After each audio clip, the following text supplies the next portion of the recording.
Hello and welcome to Winning Saturday Night. I'm your host, Winning Reality, and with me tonight, my special guest, Woohoo! What's going on, brother? MadcoreTV. How you doing?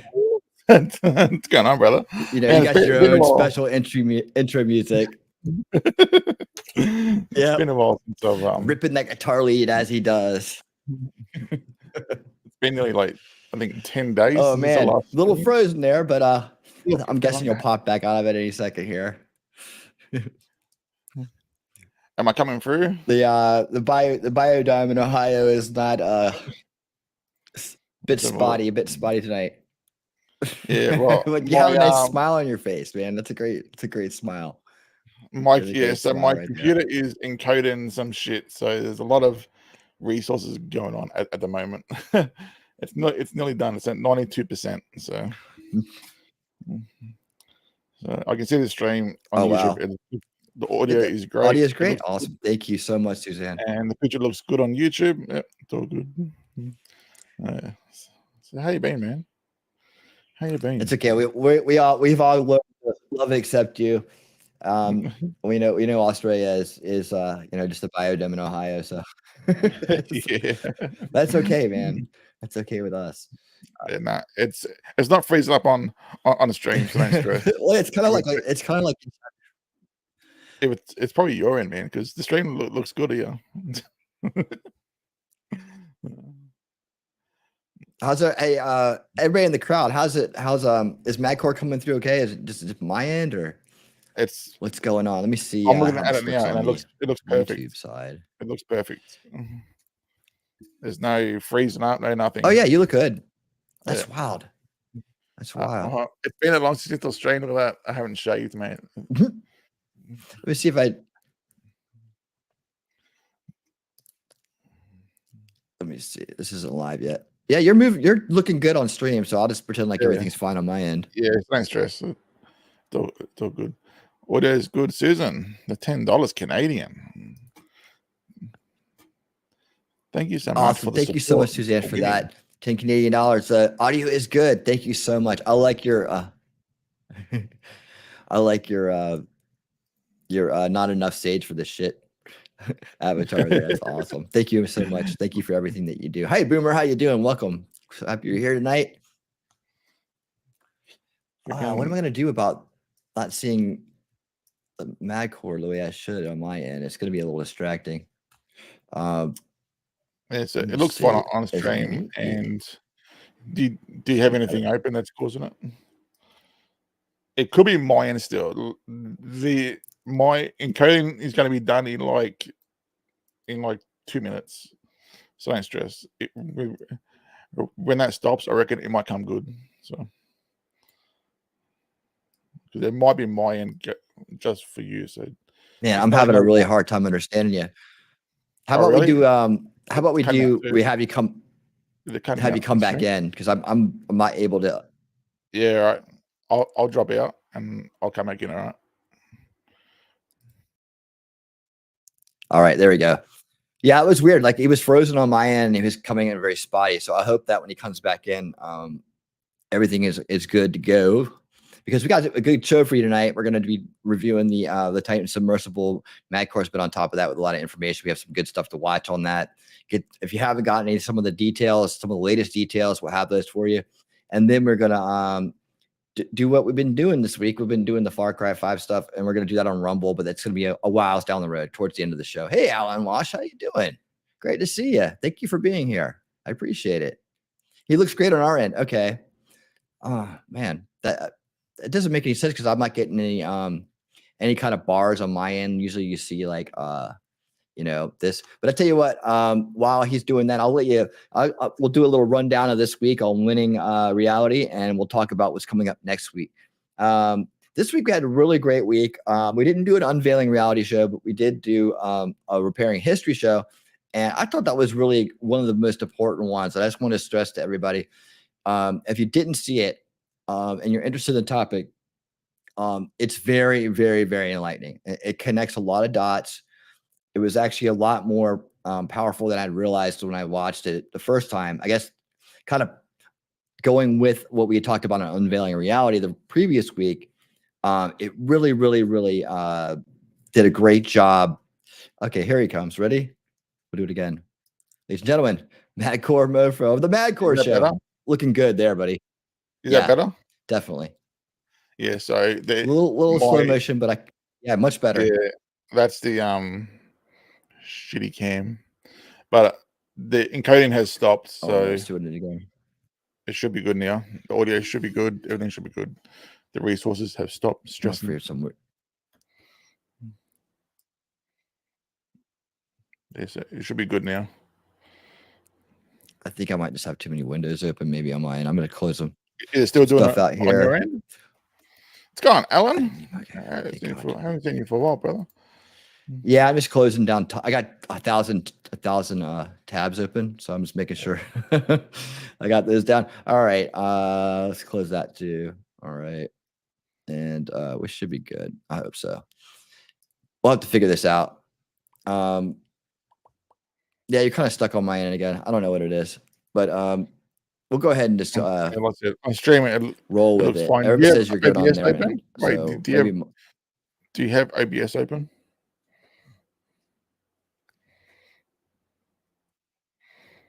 Is OBS open?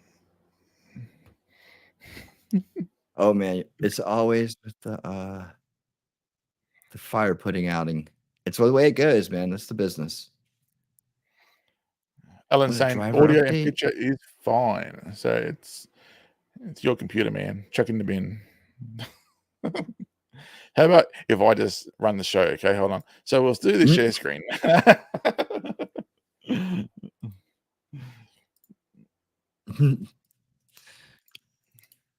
Are you right? The share. So the first one you can do. Share it out. All right. Request quality, high definition. How the time was built, lost and found. It's just me. I know. It's just me. All right. I don't know what to do about that. Should I leave and come back? Is my audio okay? Is it me? Oh, geez. Well, I mean, I could leave and come back, honestly. Let's get this started, and I'll let you roll with it. And I can stream to my. I can stream to. I'll do that. Okay, so let's get this rolling. Do you allow me to stream? You're going to drive. Do you allow this for me to stream to my? Why don't you go ahead and bring it up on your end since you're coming through? You want me to stream to mine as well? You got that feature turned on. You do know that, right? That I can stream to my end. I didn't catch most of that. Oh my god! Here we go. So I'm gonna do this. Madcore. I can stream to my end, man. I can stream to my channel. Okay, it's my show now. I'm gonna turn on streaming to mine. Here we go. We're gonna go there. Kick. I don't think Kick works on here. We'll go Twitch. Does Twitch work or not? Okay, I'll steal his title. But I gotta change the title to the Madcore Mofo. I gotta put with winning. Oh my god.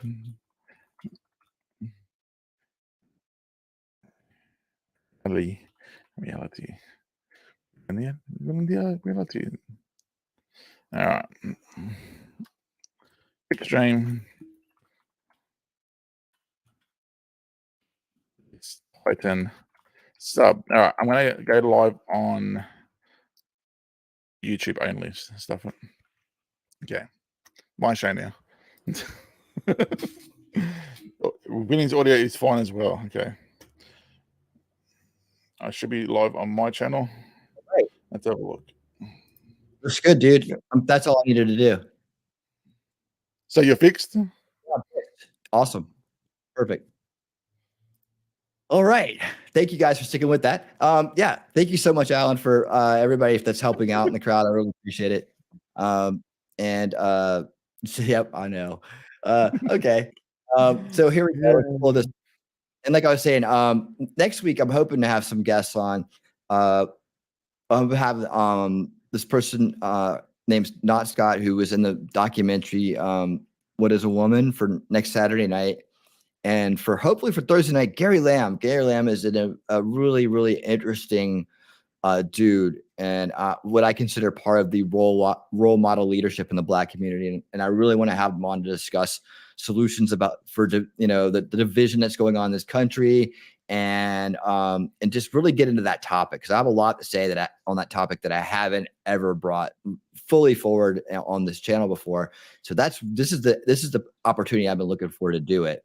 And it's really a big part of what this channel is about in terms of root cause solutions. We talk a lot about how to understand the bad influences that in our world, mind control, call it whatever you want, the system of abuse that goes on behind that, the people who fund that abuse.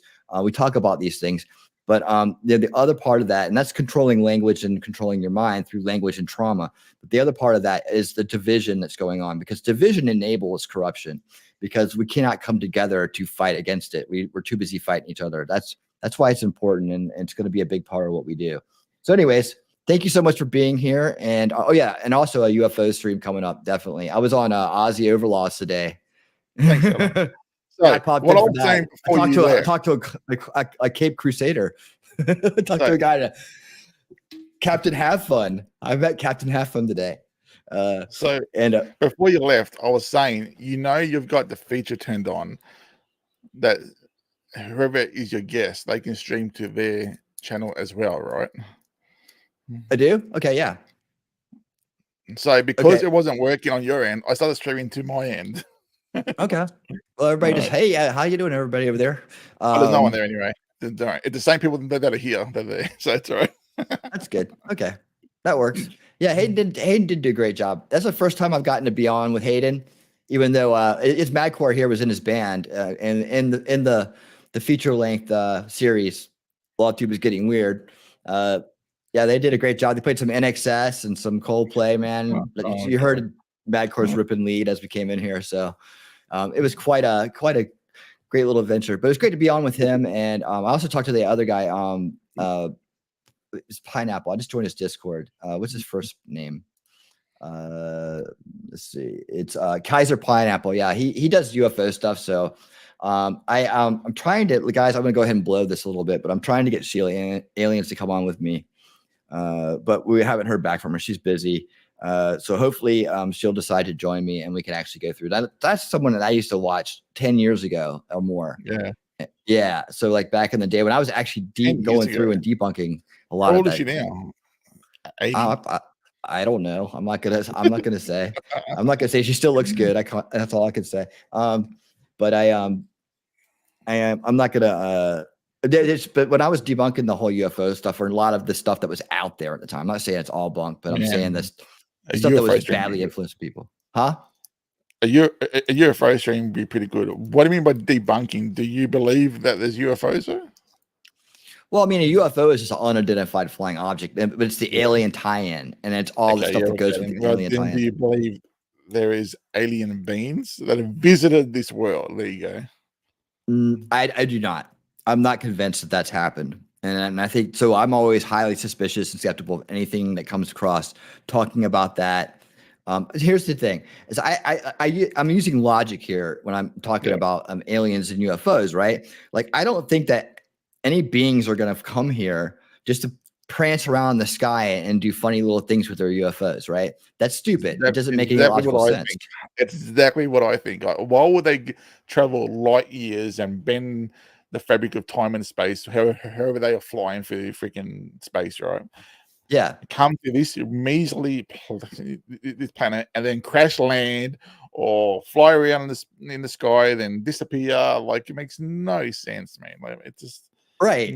Me and Madcore, we see things a lot alike, man. The more I get to know him, the more I realize that we're like kindred spirits from across the world here. But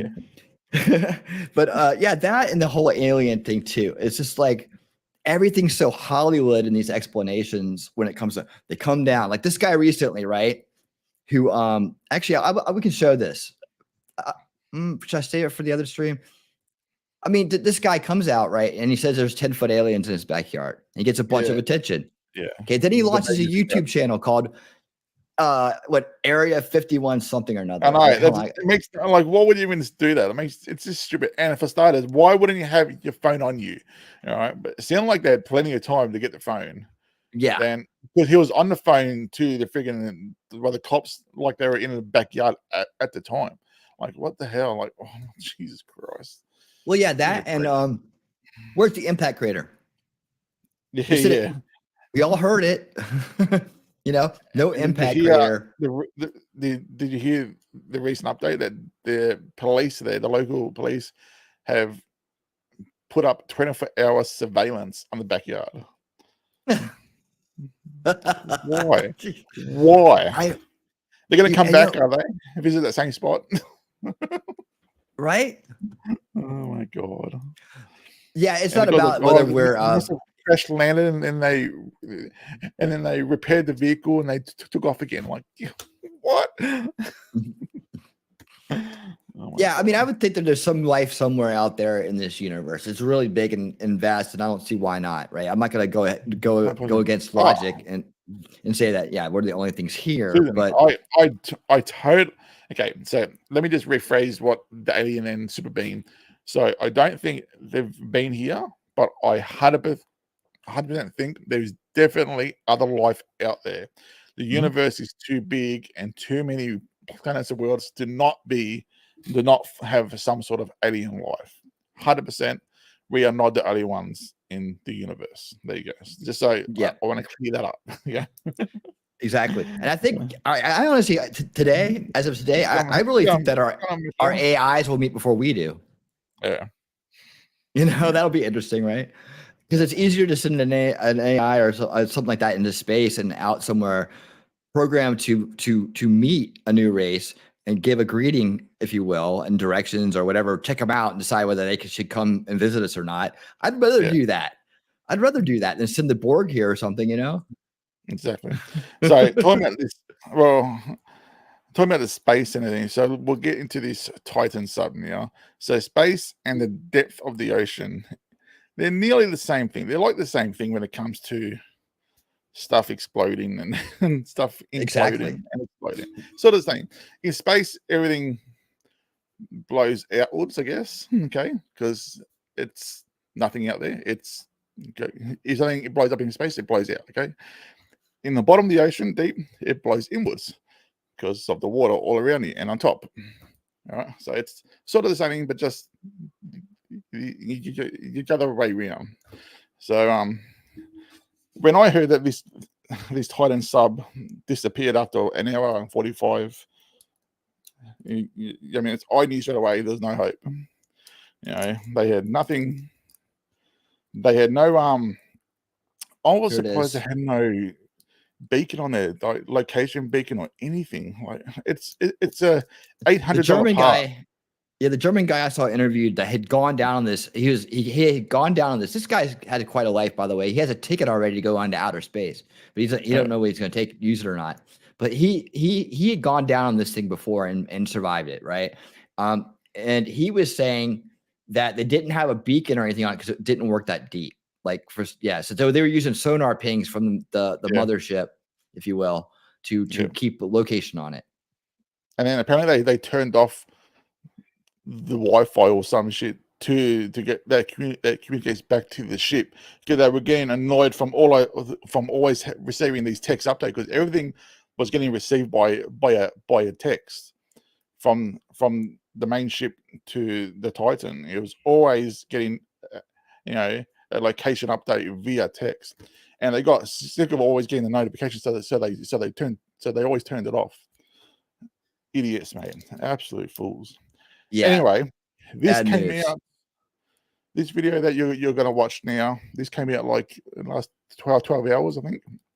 It's at 2.3 million views. Wow. And I reckon this guy explains, he goes into pretty good detail. He's an engineer, so he explains a bit, and he reveals some new stuff as well, which I found very intriguing. So okay, awesome. Let's check it out. Let's roll. And hey, Daisy, how you doing? Michael R 38, how you doing over there on Madcore? Welcome everybody. Let's see, did I catch everybody else that came in? All right. I'll drop. Let's do it. If you guys on June. we're on that stream as well, don't go and give a sub and a like to Winning Reality. That's where we're streaming. All right, let's go. 18th, 2023, Titan, a submersible operated by Ocean Gate, went missing in the international waters in the North Atlantic Ocean off the coast of Newfoundland, Canada.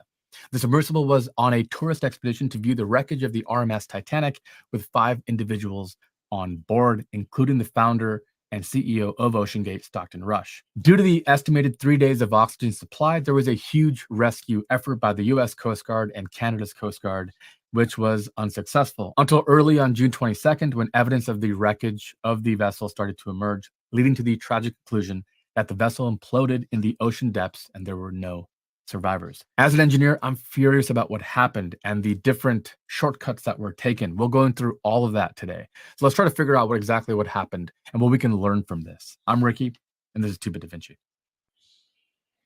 2-Bit Da Vinci. Let's start with what we know about the company operating the Titan submersible. OceanGate Incorporated is a privately held U.S. company operating out of Everett, Washington, that provides crewed submersibles for tourism industry and research and exploration. The company was founded in 2009 by Stockton Rush and Guillermo Solin. Stockton Rush wanted to be an astronaut, so he got his commercial pilot license. But because of bad eyesight, he could never be a military pilot. So instead, he moved from San Francisco to Seattle to work at McDonnell Douglas as a flight test engineer for the F-15 Eagle. After attending the launch of Spaceship One in the Mojave Desert in 2004, he decided he didn't want to go up to space as a tourist. He wanted to be like Captain Kirk on the Enterprise. He wanted to explore and pivoted his pursuit to undersea exploration. He was married to Wendy Rush, a descendant of Isidore and Ida Strauss, 2 people who actually passed away on the sinking of the Titanic, which ties into the story here today. The tragic events happened during a deep sea tourism expedition to explore the wreckage of the Titanic, which sunk in the northern Atlantic in 1912. Before we get into the specifics of this particular tragedy, let's put just how difficult deep sea exploration is into context. It's easy to be in awe of aviation and space exploration because breaking free of gravity and flying through the air seem like such a feat. But in many ways, deep sea craft are the much greater engineering challenge. It all comes down to pressure. We don't think about air pressure because at sea level, it's just 14.7 pounds per square inch. That pressure is the result of the column of air that reaches above us all the way into outer space. All those air molecules above us pushing down result in that pressure. But water is a much more dense fluid than air. So for every 10 meters or 32.8 feet you dive, the pressure increases by 1 atmosphere or 14.7 psi. The Titanic is right. And I know when I was getting certified to dive, they explained that as a, oops, sorry. There you are. All right. I was trying to do it so we both get large at the same time. It didn't work. They explained it as the same. Okay, if you remember what phone booths look like, the same amount of air that's in a phone booth is in the back in 1 atmosphere of air pressure, and then that's what's inside of a scuba tank. So yeah, so it's good. He's going to show here with a board, with a board plank of how much weight it is. It's crazy. It's good. The ocean floor at about 12,500 feet below sea level. The 2 broken parts of the ship, the bow and the stern, are more than 2,600 feet apart and surrounded by debris after over 100 years of being in the bottom of the ocean. Matrix. The wreckage is 400 miles off the coast of Newfoundland in Canada. You can see here. Let's put this depth into perspective. Imagine laying on your back with a 1 foot by 1 foot board, okay? And how much weight you would feel on that board. At 100 meters, the size of a soccer or football field. 1 foot, okay, so remember, so this is 1 foot by 1 foot board. So 1 foot by 1 foot board. This is what is crazy. Yeah.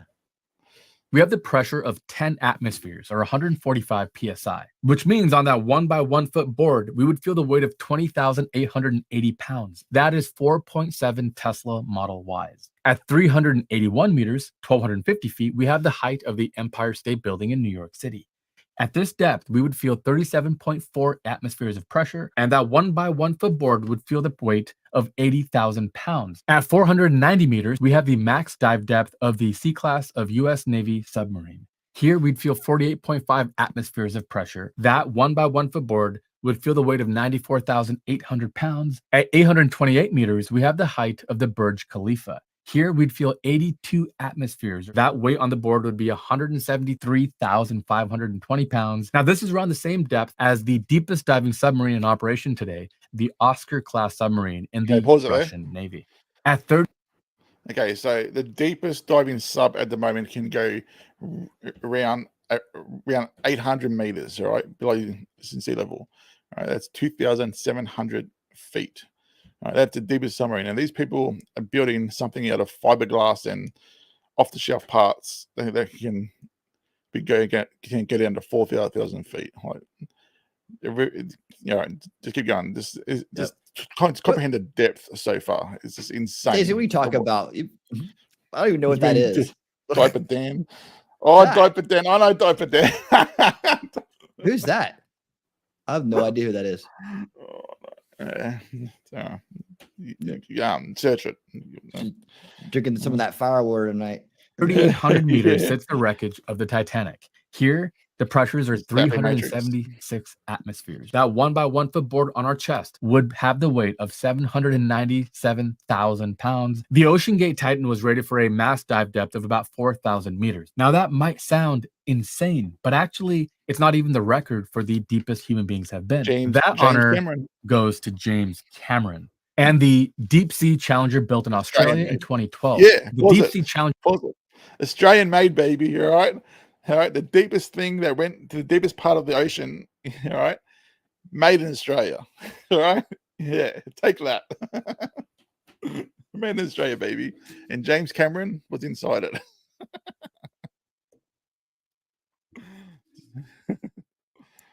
Always trust Australian. There you go. Australian deal, man. That's Australia's theme as far as I'm concerned. All right, here we go.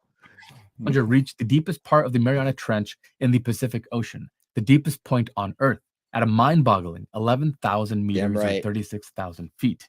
Here, we'd feel 1,090 atmospheres of pressure, and that 1 by 1 foot board would have the weight of 2.3 million pounds on it. Compare that to the difference in pressure of an airplane at cruising altitude of 36,000 feet, where outside the pressure might be 3 psi, and on the inside between 10 and 12. And that hopefully puts in perspective why more people have been to space than have been into the deepest parts of our oceans. Now let's talk about the red flags that plagued OceanGate from the... Hey, Madcore, you remember one of the first time we met? It's a bit. I'm coming up on a year ago. Remember one of the first questions we were both talking about? It was like, would you rather die in space or die on the ocean floor? Yeah. I was like, space. I say that to this day. I'll rather go to. I will go to space. I will pay millions of dollars to go to space before I go down to the bottom of the ocean. I'll tell you that. Yeah. Hell no. Hell no. Hell no. Well, I've watched too much Mr. Balance for that. Get-go. By the way, OceanGate just sounds like a walking scandal ready to happen. First, the design limitations of the Titan required that the hatch be bolted down by 17 to 18 bolts from the outside. This means there's no way for the passengers inside to open the hatch. They'd have to rely on ground crews to open it. Now, this is understandable because of these deep sea vessels have to be incredibly tight. They have to be very strong. The water seals have to hold, and that's all complicated. But I think this shows you why it's really important to have backup systems and have some sort of an explosive detonation cord you can pull to blow the hatch in the event that the craft surfaced and no one found it. And that was actually one of the fears early on, is that the vessel could actually surface and be at the surface somewhere along the Atlantic unfound and still die from suffocating because they couldn't open the hatch and the air could run out. The Titan also didn't have GPS or other navigational instruments on board, and it didn't have a locator beacon either, like a black box on an aircraft. Most subs use GPS for near-surface navigation, which doesn't work in deeper waters. In deeper waters, they use dead reckoning course information obtained by the ship. So that's something like, so when airplanes, we all know about the planes that crash into the ocean, right? And how the one that they can't find, but they could hear the beacon going off. They had the black box, and why wouldn't they put a $800 device on these things that can probably save their life if they got stuck? I'll say if they imploded, it's too late, and it's gone. But if they got stuck under the ocean, at least have a beacon or something of some sort. Like, everyone cuts corners. I just don't understand why you wouldn't do this. And I still conclude that the people on board didn't know half the shit about this thing. I guarantee it. They didn't even know half about it. Right. No way. Yeah, absolutely. Ship's gyro compass, measured speed, and estimates of local. You know, what occurred to me too is like, well, why couldn't they just put the black box on the outside of the sub? I mean, it's like if they were worried about, you can get I know. They're waterproof. They got heaps of room on there. I'll tell you that they got heaps of room. It might not survive the depth though. They're going pretty deep. It might not survive, the pressure. But I don't know. But I'm pretty sure they can. There is stuff out there that can survive that deep. Well, James, hold on. James did. Like his one did. They went freaking 11,000 feet, and that one there did. So he had two. He had two of them. He had two of those submersibles going down that deep. One his one and one nearby if he's failed. So that one can fucking take him up. Crazy, man. Yep. Exactly. Well, I'm gonna make a prediction right now that one day we're gonna hear a story like this, but it's gonna be a it's gonna be a rescue story because AI will be able to work with some of this stuff in a faster pace to find things. Maybe not implosions when things blow up and they're poorly done. We just need to do better with that and making things. But I'm thinking like when people are lost at sea or lost at the bottom of the ocean, that there's going to be some kind of like innovation there that's going to save lives, and we're going to stop hearing so much about these tragedies. Oh yeah, and in construction too of these things. Yeah, but then again, this guy talks about it about it being in the Titanic being in international waters. It's very hard to have regulations because who's in charge? You know what I mean? Who's gonna? Yeah, I think that there needs to be kind of that situation. Some free space on the earth, that's not controlled by anybody. If they had my Logitech controller, it still works after 10 years. I remember those things. Look at that. All right, let's roll it.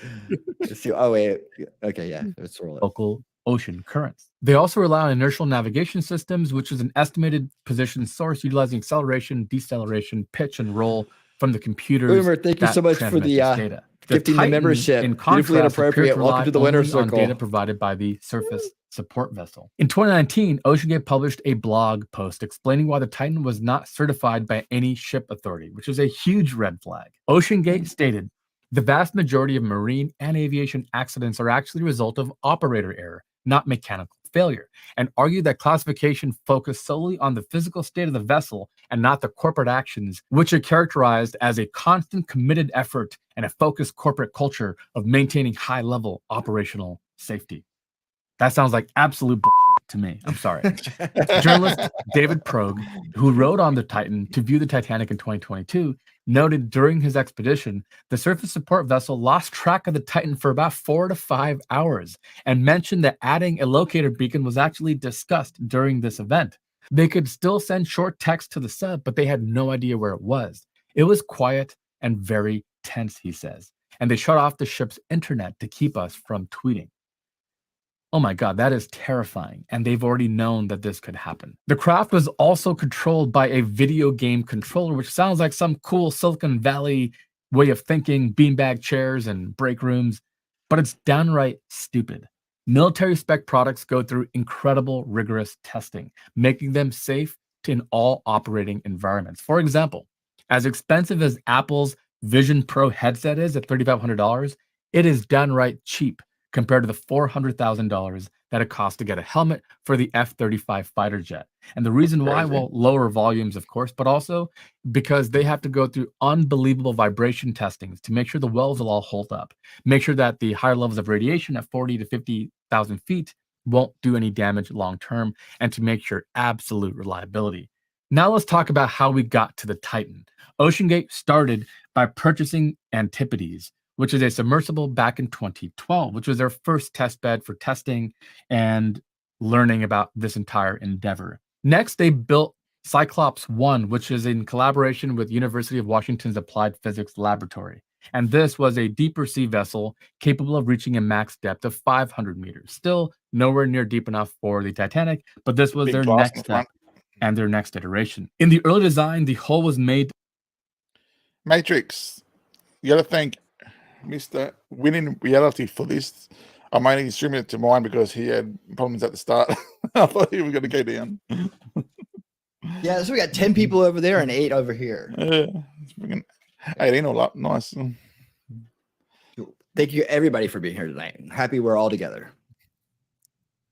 Of carbon fiber, and the whole submersible would dive vertically with pivoting seats to ensure the passengers remained upright. Now, it was said that Boeing worked with OceanGate and the University of Washington on their initial design analysis, but we'll get back to that in a second because there's a little bit more to that story. Finally, they would arrive at the Titan, their final product that would actually be rated for 4,000 meters. One of the key takeaways about the Titan is that this is a carbon fiber and titanium hulled submersible.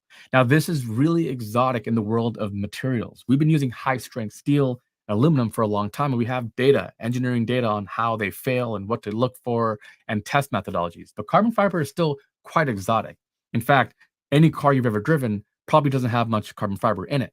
The only exceptions are really, really high-end supercars, or even in the case of aviation, more recently, with the Boeing Dreamliner. But before that, we've always used aluminum and titanium and other materials like that. So just generally, there's less known about it. And it's also really difficult to make sure that you get it right.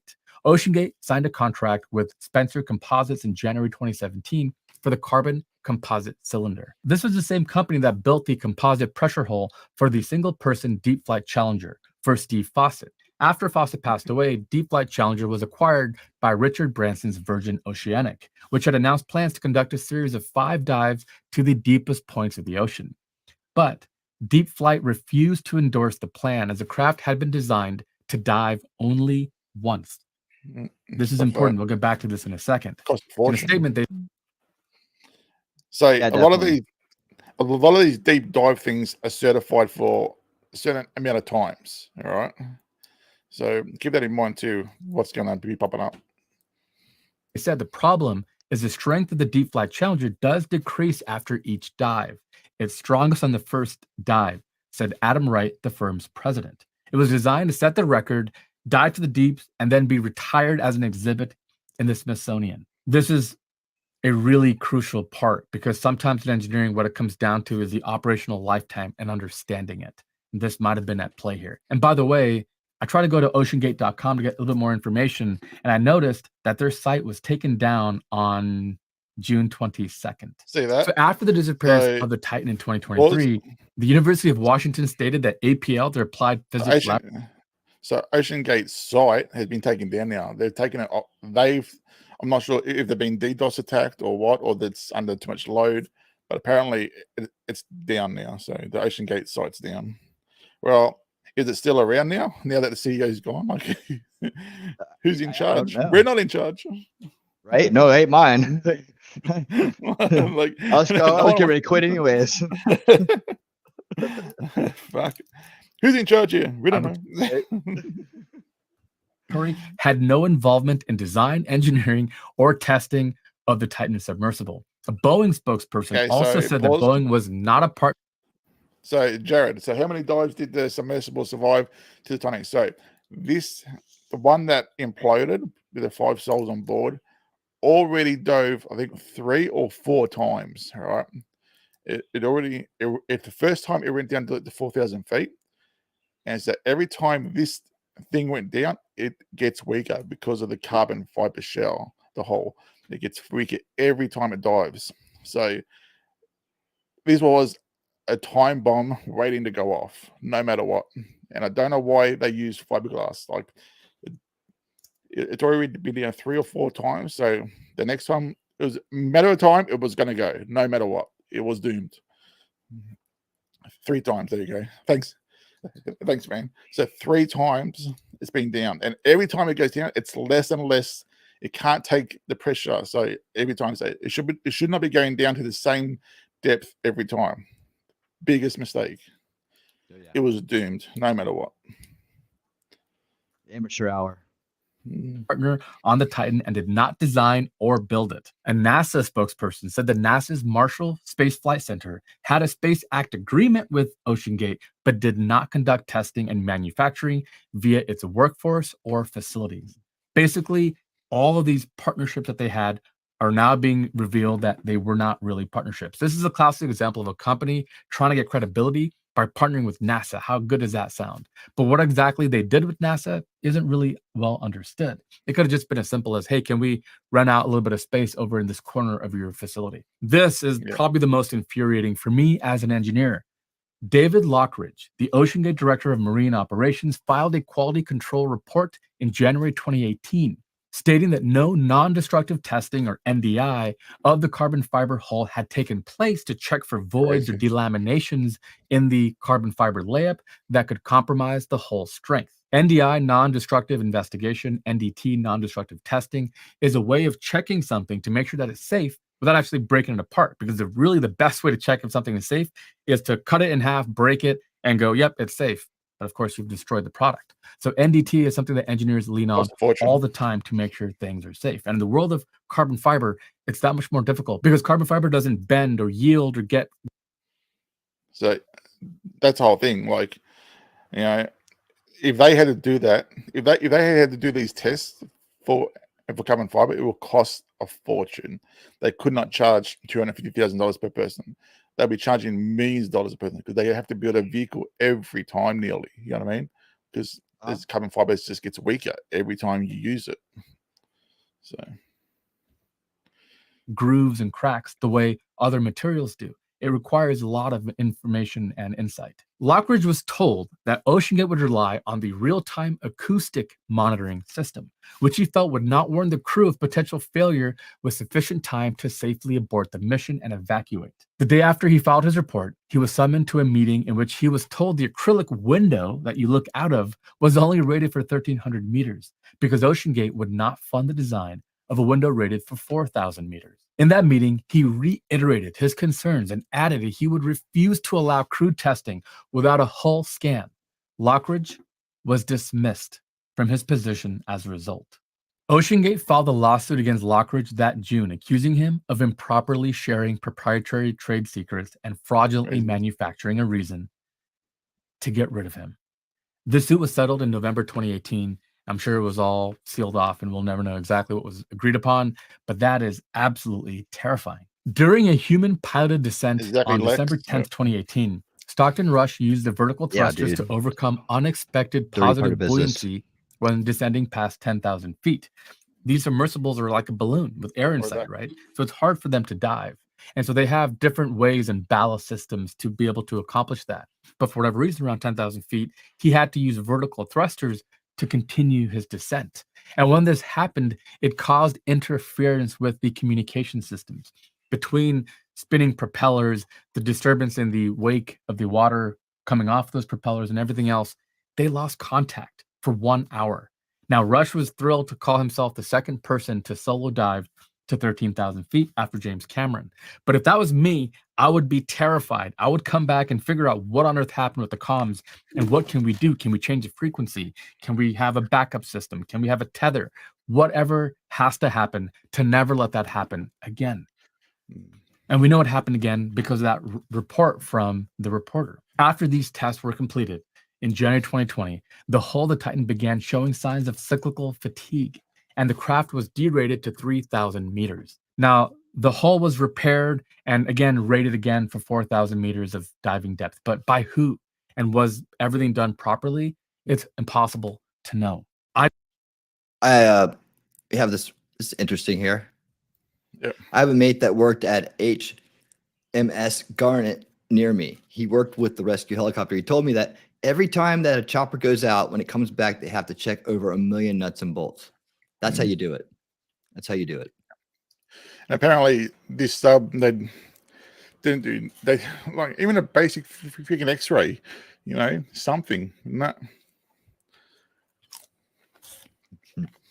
I decided to make this video because I think we're at the precipice of a new age of exotic tourism and exploration, between going to the space, to go to the moon, low Earth orbit, or deep sea diving. We're at the edge of seeing more of this. Wealthier people, the people that were involved in this particular incident, always want to have that next thing. And so if we're going to do this, it's important to realize just how unsafe this can be. Unlike commercial aviation, there are no regulatory boards involved here. This is international water. The company did have to register the parent vessel that takes people from Canada, right? So that had to be registered. But what happens out in open waters is not very highly regulated. This is a really tough story for me because as an engineer, I do love ambition. I mean, building your own vessel, carbon fiber 5 inches thick, it sounds cool. But as an engineer, I also realize how important safety measures and protocols are. Aviation is a perfect example. If you ever hop on an airplane, you cannot imagine how safe you are because of all the people involved, from company members like Boeing and Airbus personnel, engineering test officials, all the way to the FAA and other regulatory approval bodies that make sure every little thing is regulated and controlled. There is none of that going on here. One of the first things to realize about an implosion of the vessel is that there was probably not a lot of suffering. The people probably just died instantly. We mentioned how much weight you would feel at these depths, and you would pretty much just get crushed. So what happened is they built a vessel which was in and of itself. So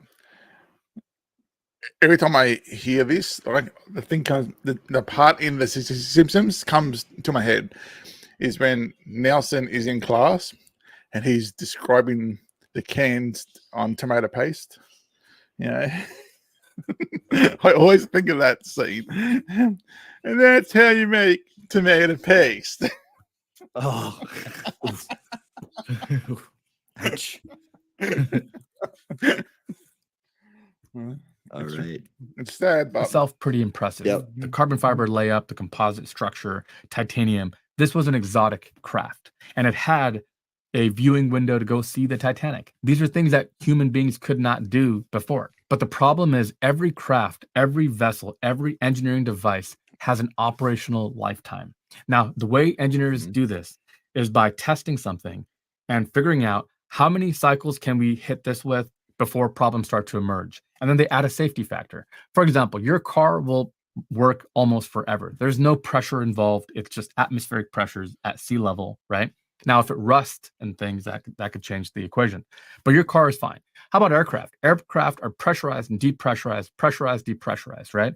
And you can't really inspect every little nook and cranny. So what engineers figured out is if we're going to build this out of aluminum, if we're going to build it from carbon fiber, we have to do a test every 1,000 hours, 500 hours, whatever the case might be.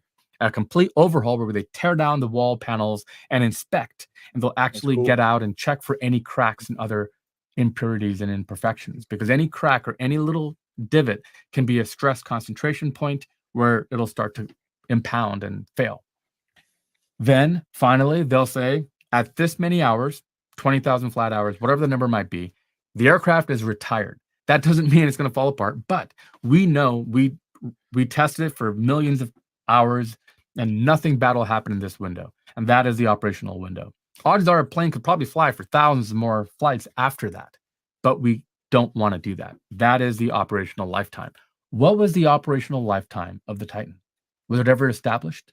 They were not doing NDIs or NDTs, non-destructive testing, to see what was happening to the carbon fiber. Again, carbon fiber is a mesh weave that is laid in alternating patterns and then glued up.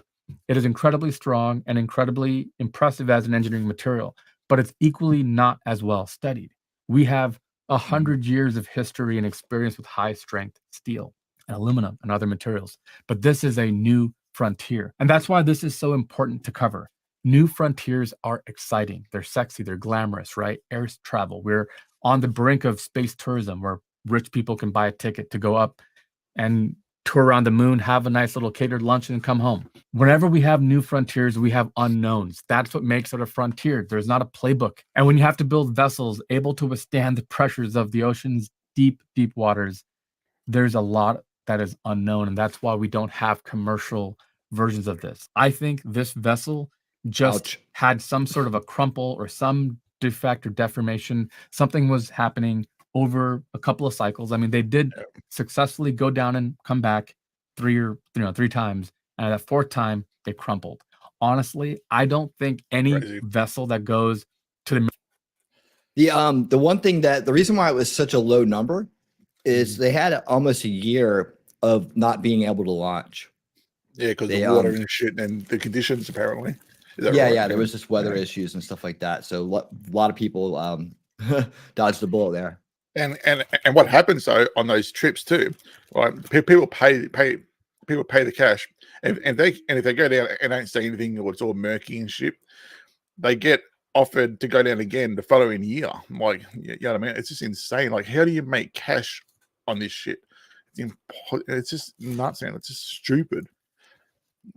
Yeah, definitely. And it's not made for the average person to try to pull off either. It really has to be like a Richard Branson kind of deal, you know? It's got Nicholas. Yeah. Mariana Trench or 12,000 feet in the Atlantic should have a life more than a couple of cycles. And I think what they were trying to do, I think Stockton Rush was trying to make these tickets affordable, right? Now, they started at $125,000, double that by the time these guys went on at $250,000, right? $250,000 sounds like a ton of money. The real price for this probably should have been $1 million, 1.5. That allows you to replace the vessel every so often, or to do complete disruptive testing to replace parts. There's a whole slew of things that have to happen. But I think in the interest of trying to be affordable, being on the ship yourself, the prestige of your reputation, trying to build a brand, trying to build a company, they took all kinds of shortcuts and did things they do not understand. And I'll be honest with you, we know more about space than we do our deep oceans or the deep earth. These are just really, really hard environments to get to. I have to ask the question, why did he go cheap on the ticket price? I mean, why was he trying to make it affordable? It seems like if you're going to be a bear, be a grizzly, man. Go for that $1 million ticket price, man. Get the really rich people to pay for it. Because it's not just about, well, you heard him. It started at what, 150,000, and then it went up to 250.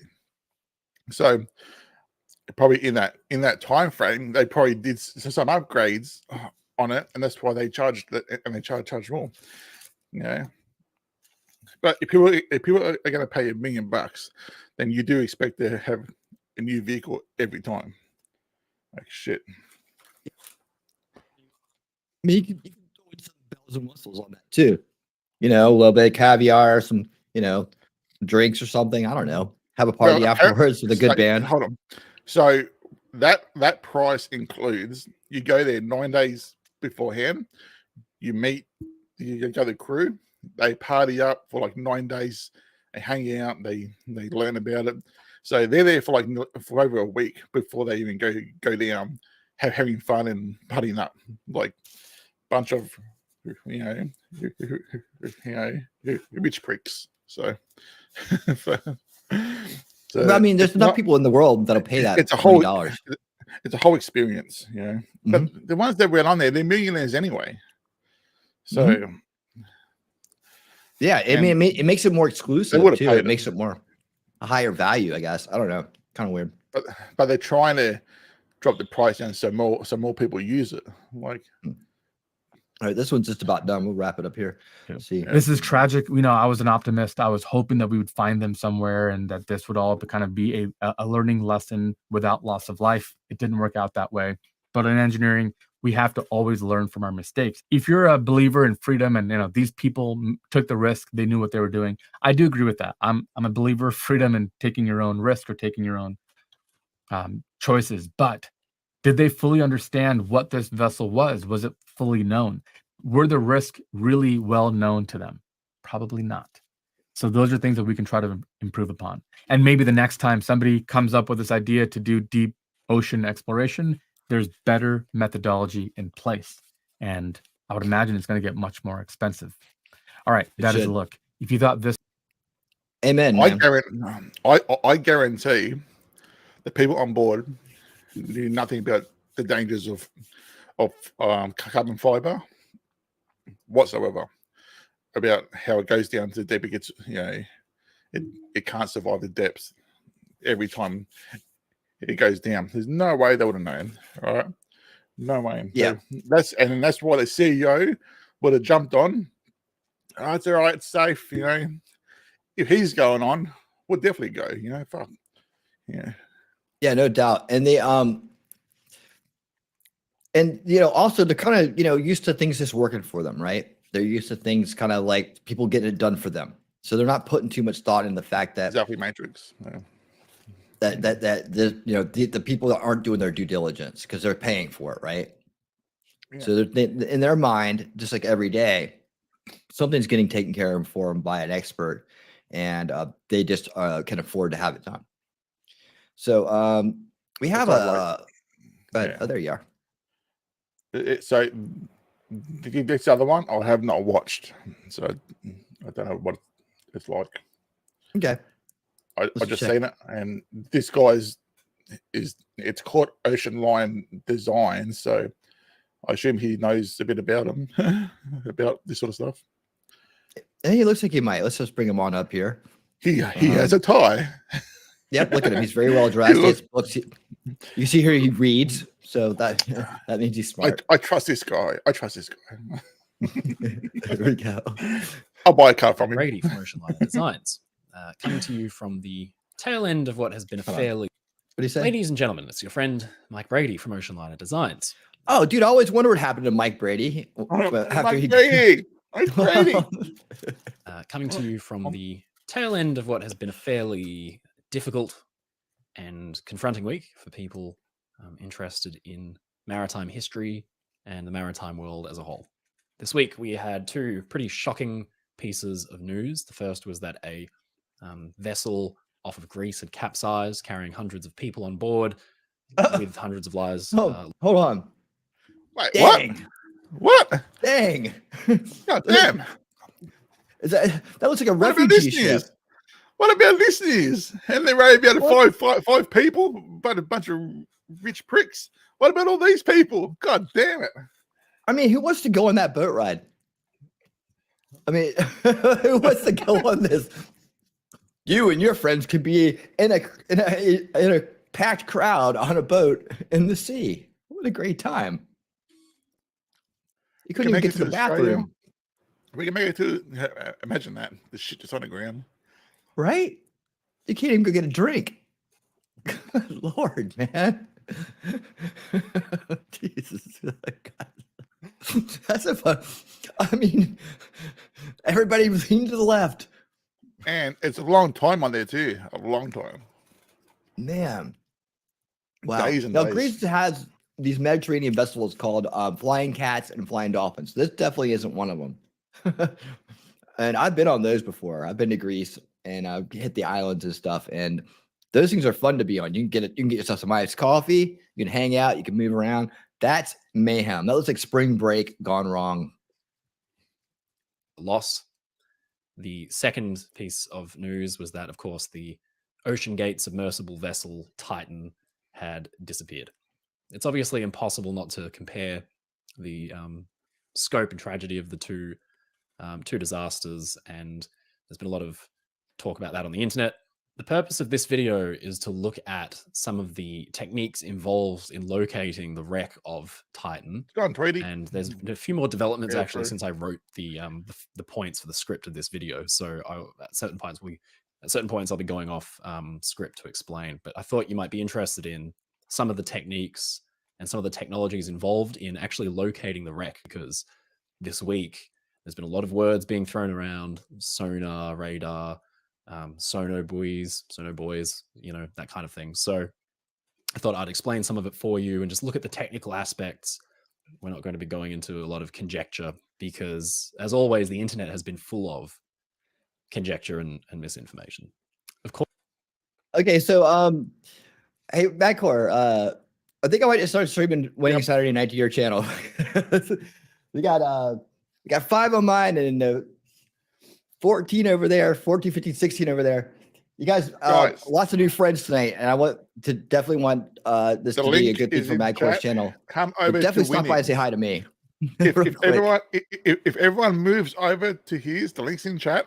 I'll shut down my one. Come on, I want you to leave yours up and have fun with that. I want your crowd to feel at home, you know. But just stop by and say hi, give me a like, and if you like what I do, check my stuff out. And if you'd like it, give me a subscribe too. We'll have a lot of fun together. And me and Madcore are going to be doing a lot more stuff together as well. We're going to do some Far Cry 5 gameplay together. That'll be exclusively on Rumble to help with the copyright issues with the music. But yeah, we're going to be doing a lot more stuff together. Hey, Max Mira. All right, dude. Great to see you, dude. There he is. 200 yen. Remember the Titans, not another yard. Oh my God. Now, you guys have been in a bit. You guys played some music together. I remember you guys did an NXX song together. That was pretty cool. So, Max Muir, Legend, one of the one of the stars of the LawTube is Getting Weird series. Plenty of those videos on my channel, and also a phenomenal person, as well as a great drummer, highly sought after drummer in the scene here today, and the lawtainment scene. That's the parody universe we exist around. Thank you, Alan. Thank you so much. And hey, thanks for hooking up, Madcore, Max. Hey, we got to do something soon, brother. I miss you, man. I miss you. Of course, the Submersible was lost with 5 people on board, including somebody who was a personal hero of mine and many within the ocean liner community. Paul-Henri Nargeolet, PH as he was known, a giant in his field and just an absolute legend. So yeah, it's been pretty tough. And I don't think the ocean liner and Titanic community is particularly big. So it feels a little bit like we've lost some family here. And yeah, I think we're all very sad. I avoided making this or any video for about a week or so as the events have unfolded, but I feel like now I've got some more input and can speak to some of the more technical parts of the situation, which is more in the character of the channel. So I'm going to split this video up into a couple of parts. First, I'll explain why companies like OceanGate even dived to the Titanic in the first place. Then we'll look at the submersible Titan itself and how it was built. And then finally, the techniques that have been used and the immense challenges inherent in the epic search for the submarine. So first of all, why do we dive the wreck of the Titanic? Why do we continue to do so? Titanic's... Madcore, do you want to say something? Well, I just want to talk about why we dive to the Titanic. Because it's because of James Cameron made a fucking movie. That's why. All right. That's why we dive down there. He made a movie about the Titanic, and everyone wants to go down and see it now. Fucking hell. Yeah, I hear that. It is kind of I don't know, gimmicky in a sense. I guess it's important just because it's well known. I don't know. Honestly, I don't know. There's a lot of James Cameron didn't use a 13-year-old controller. All right. So, that's true. This wreck was found back in 1985 by Dr. Robert Ballard and his team. She's resting almost 4 kilometers down. That's something like 12,500 feet in absolutely crushing depth.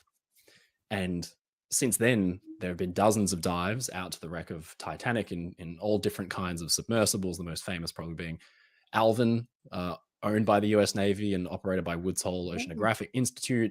It's been in service since 1964. Alvin's got 5,000 dives under its belt, and it's still in service today. The 2 Mir submarines, James Cameron used those quite extensively. You've seen them. If you've watched the movie Titanic, you've seen those.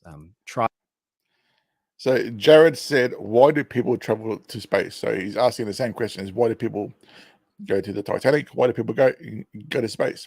I think the reason why people go to space because it's easier than going down to the depth. It's like it's much easier to go to space than go to the bottom of the friggin' the ocean floor. That's probably the main thing at the moment. It's just a lot easier to go up than go down.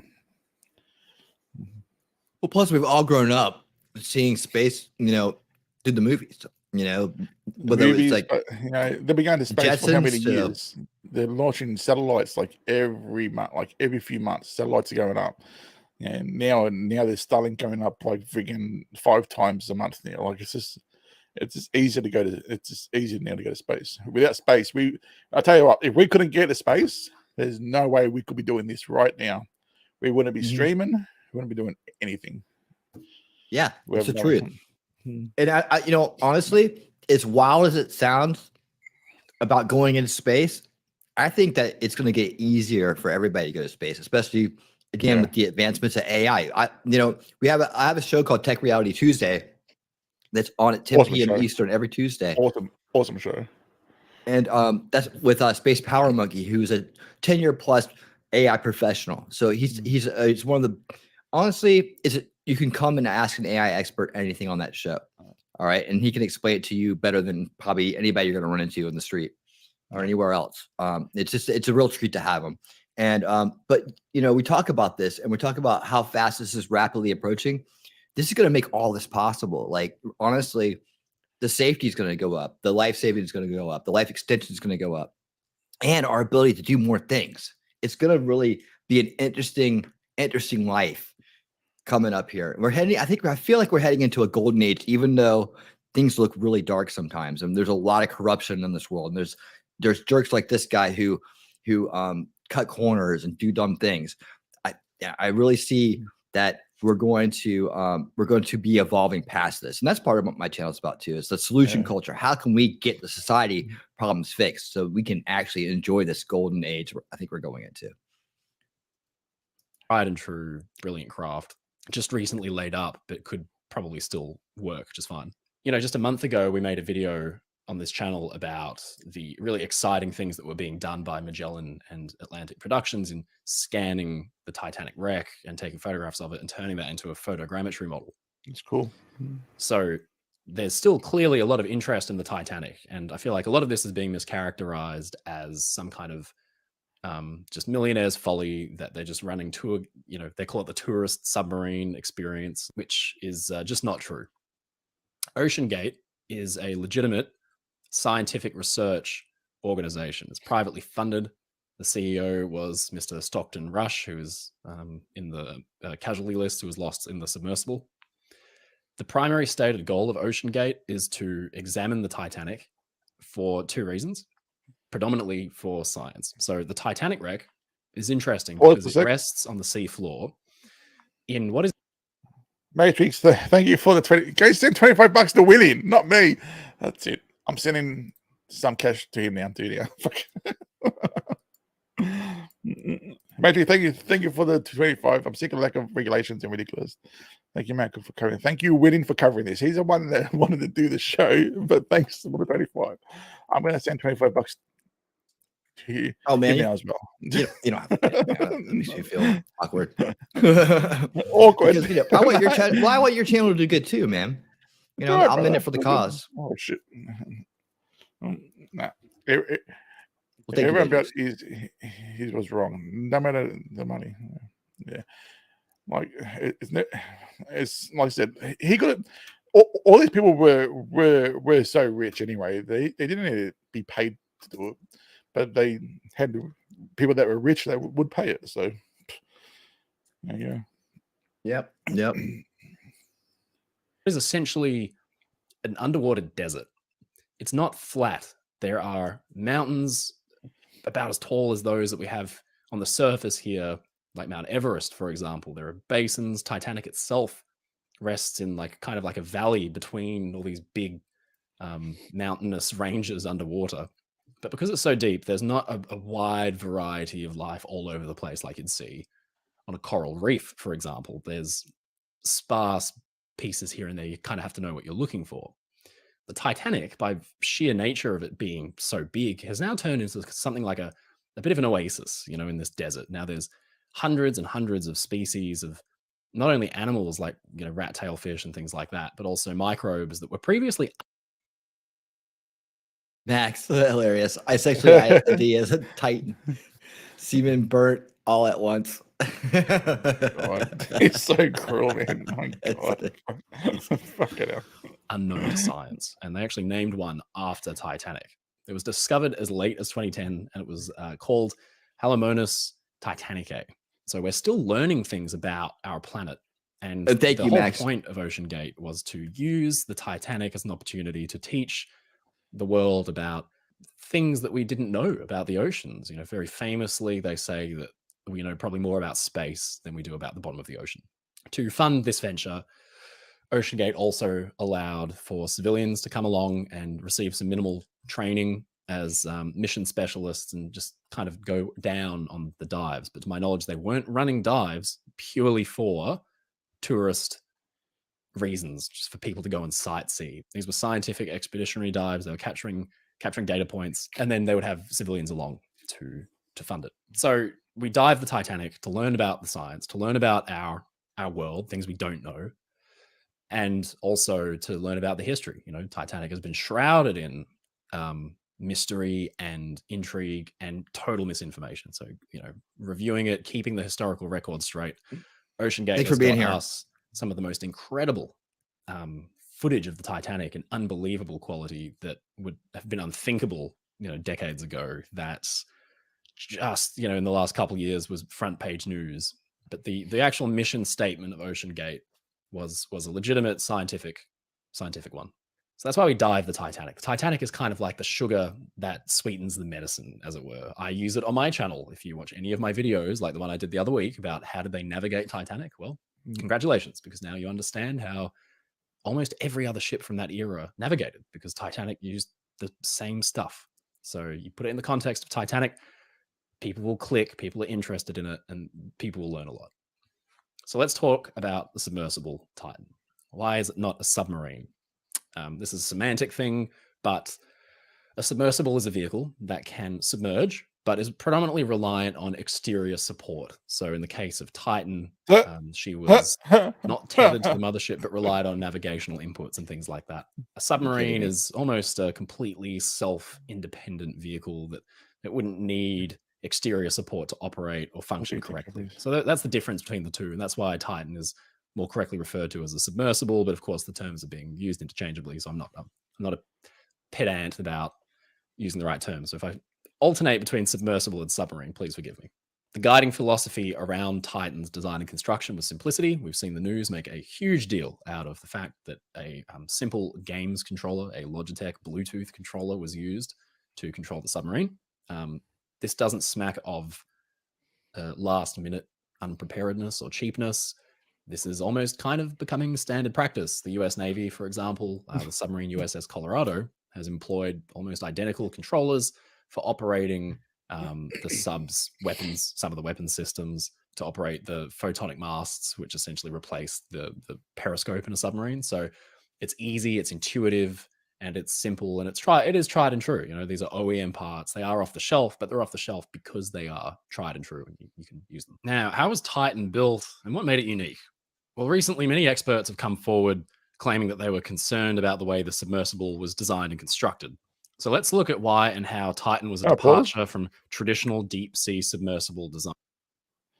Tweety says Bluetooth was genius, 100%. Bluetooth only came in the last. Bluetooth wasn't big until probably what 5, 6, 7 years ago. The controller that they used, okay, this is the controller that they used on there. The one he's talking about. They run by a Logitech USB dongle. All right, it's wireless, not Bluetooth. And I tried this out last night to see if it still works, and it did. All right. But I could not use it for more than half an hour because it's so uncomfortable in your hand. It literally hurts your hands the way it curves back here.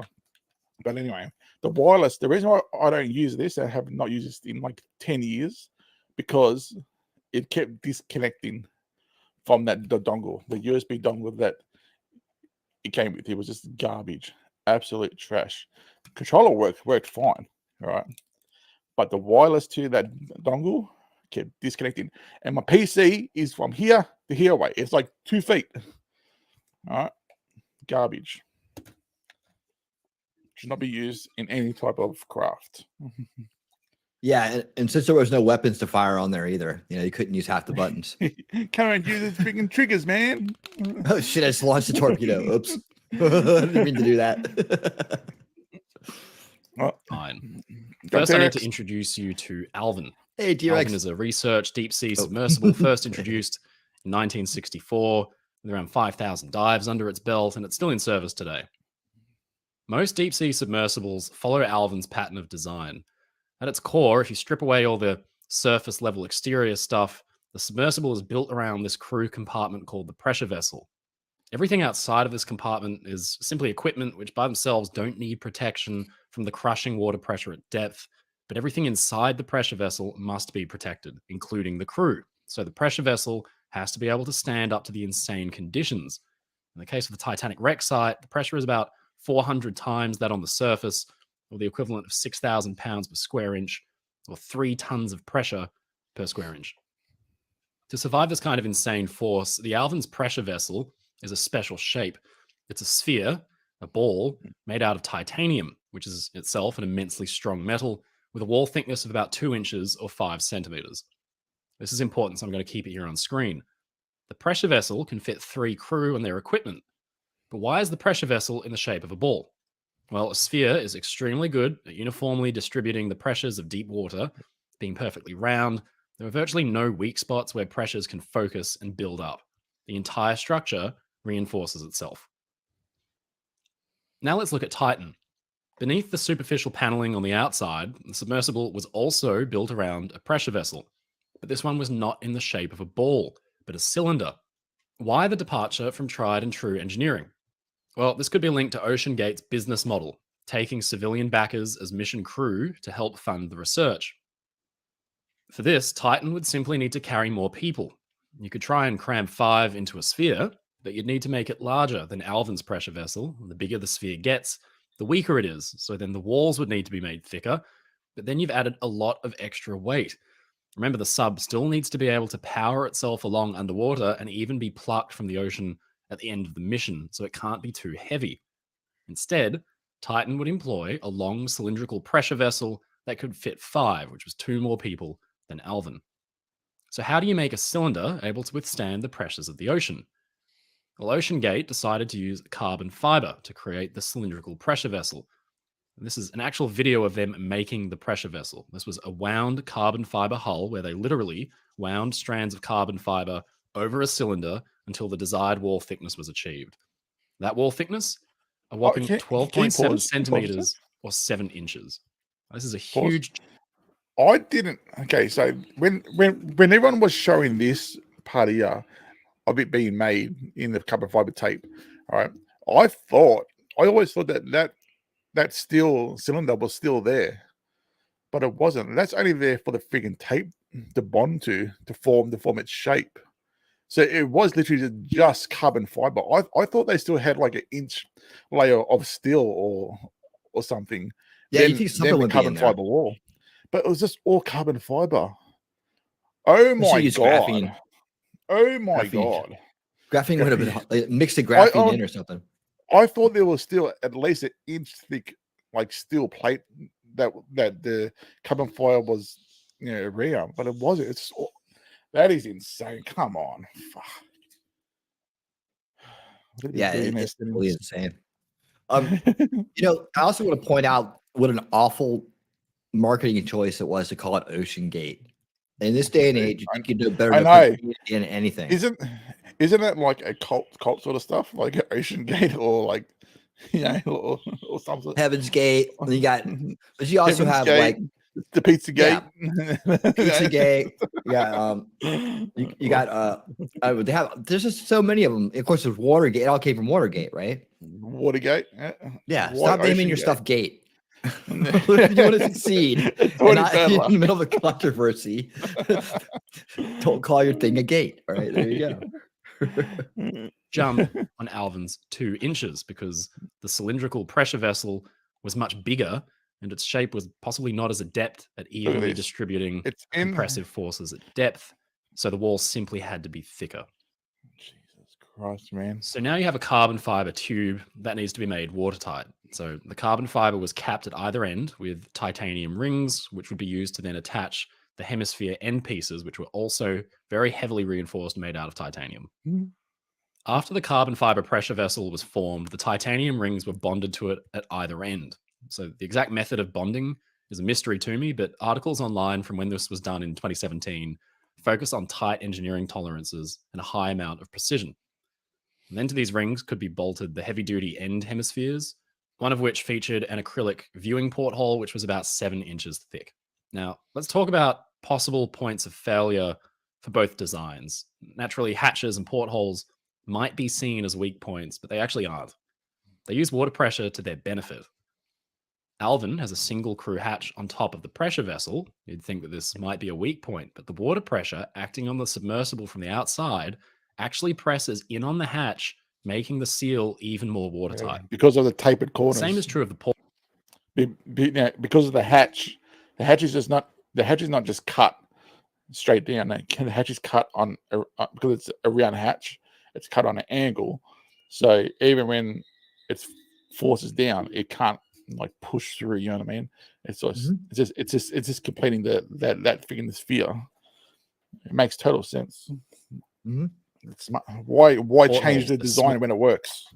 Why change it when it works? It makes stupid. All round and extremely thick, good at distributing pressure, and they're pressed in against the pressure vessel, creating a watertight seal. Remember when I mentioned that a sphere is adept at distributing pressures? There are no obvious places for pressure to build up. Right angles are the worst for this. The infamous de Havilland Comet was a jet airliner that suffered a series of explosive decompressions because pressure built up in the corner of its square windows and tore the aircraft's skin. Wow. Now, aircraft windows are rounded so that they evenly distribute the stress. It's the same principle. Yeah. Titan had a couple of right angles, most obviously at either end of the pressure vessel where the end domes met the rings. But remember, the water pressure would be acting on these from the outside to make the seal even more watertight. Much has been made by the media about Stockton Rush, OceanGate's CEO, talking about how the porthole would be, quote, squeezed in by the water. But now you know he was probably referring to the pressure which was used to the submersible's benefit at depth to create even tighter seals. Instead, areas of concern around Titan focus on the materials. Wound carbon fiber is not like titanium. It's made up of layers of the material wound atop one another and essentially cured into place. After dozens of dive cycles and pressurizations, and remember, at this point, the submersible is about 5 or 6 years old, the fear is that the material might be susceptible to delamination, where the individual layers may separate. On top of that, there are 2 points in Titan where different materials in the pressure vessel meet, at either end where the carbon fiber hull is bonded to the titanium rings. The guiding philosophy of submersible design is to avoid introducing potential points of failure, especially on the pressure vessel where different materials meet. But here, Titan may have featured around 2 or 3 weaknesses relating purely to its material construction. This is why many in the deep dive community were questioning carbon fiber as a pressure hull material. It was simply experimental and under-evaluated. Titan was the largest wound pressure vessel yet constructed and the first one to ever be employed to dive the Titanic. You got to pause for a sec. So now with some understanding. So it's about the same width as a Falcon 9 rocket, probably a little bit smaller.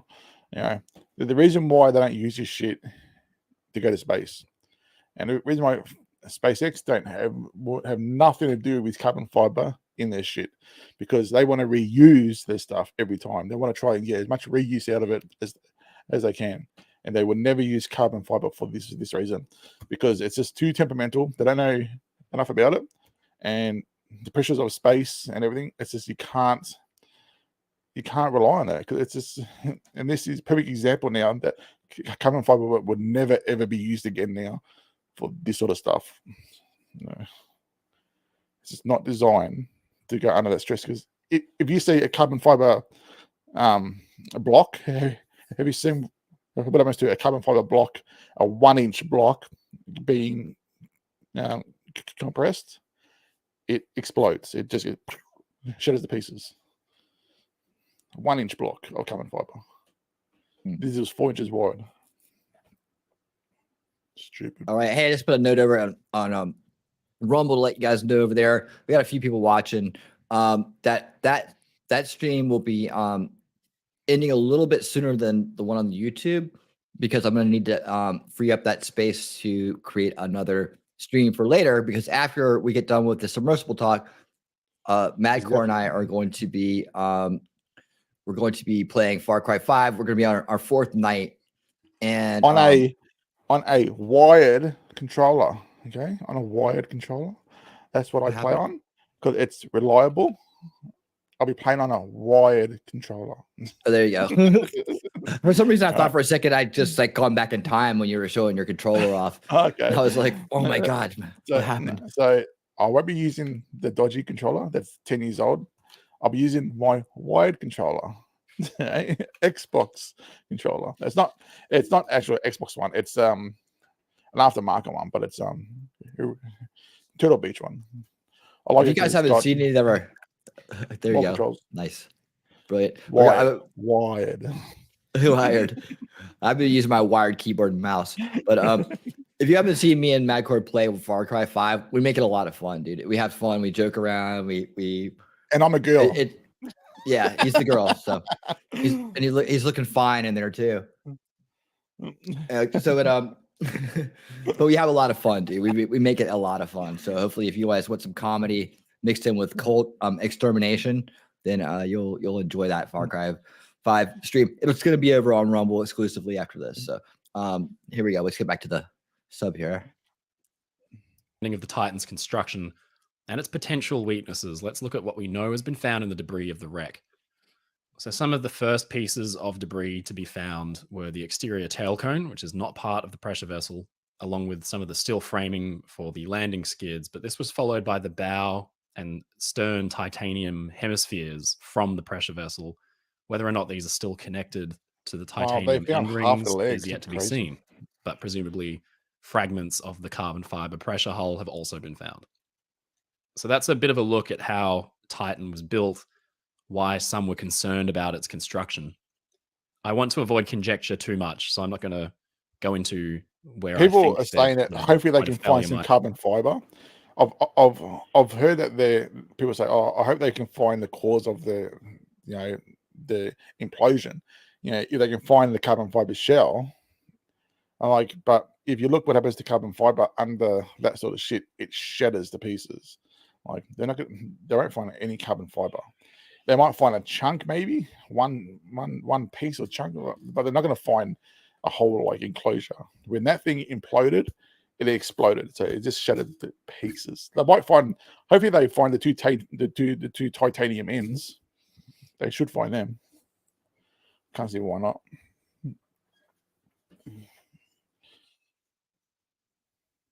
Sorry. Yeah, no doubt. But then again, it's trying to find a needle in a fucking haystack. The bodies that don't exist. There's no bodies. There's no such thing as. There's only souls.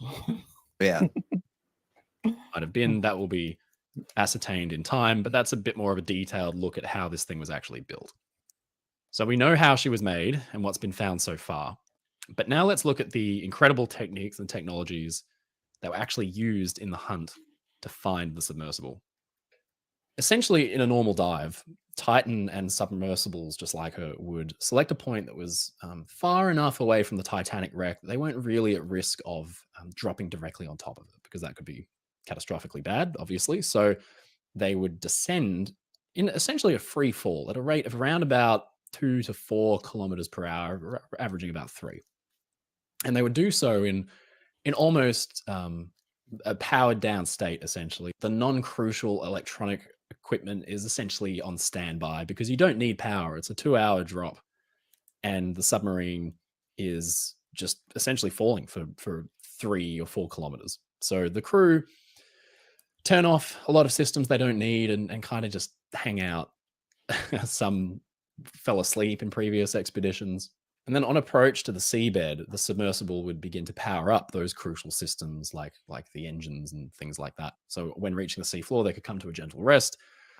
Thrusters are powered up and they can then start making their way towards the wreck of Titanic to have a look. Typically, the bow is the most iconic. It's the most easy rallying point for easy navigation towards. And in Titan's case, the submersible actually relied on signals from the mothership to navigate, which people again have made a lot of, but it's it's a different way of doing things. The design philosophy for this vessel was simplicity. Why would you need to load a submersible up? You may so at 1,800 feet, those bodies exploded from inside out. These guys were a lot deeper, I think, when it imploded. So the body turns into, at that depth, into dust. If there was no water, it'll be dust. Because it's in water, it'll just be like fine. They would have just turned into fine mist. It would just be mist. Wow, that's like the snap, and They would not have Endgame? been, yeah. So the way they would have gone, they would have felt nothing. They would not have even heard when it would have cracked or when they went. They would have just blinked and wake up at the pearly gates. That's it. That's such a wild thing to imagine. It's hard to It's imagine, hard. isn't it? It's hard to imagine. It's so hard to. It's so hard to to comprehend how fast it is. And that's what I find. People just. I understand why people don't understand it, because we, us humans, from us thinking to doing, and from thinking, feeling, and reaction, it's 150 milliseconds, if I remember.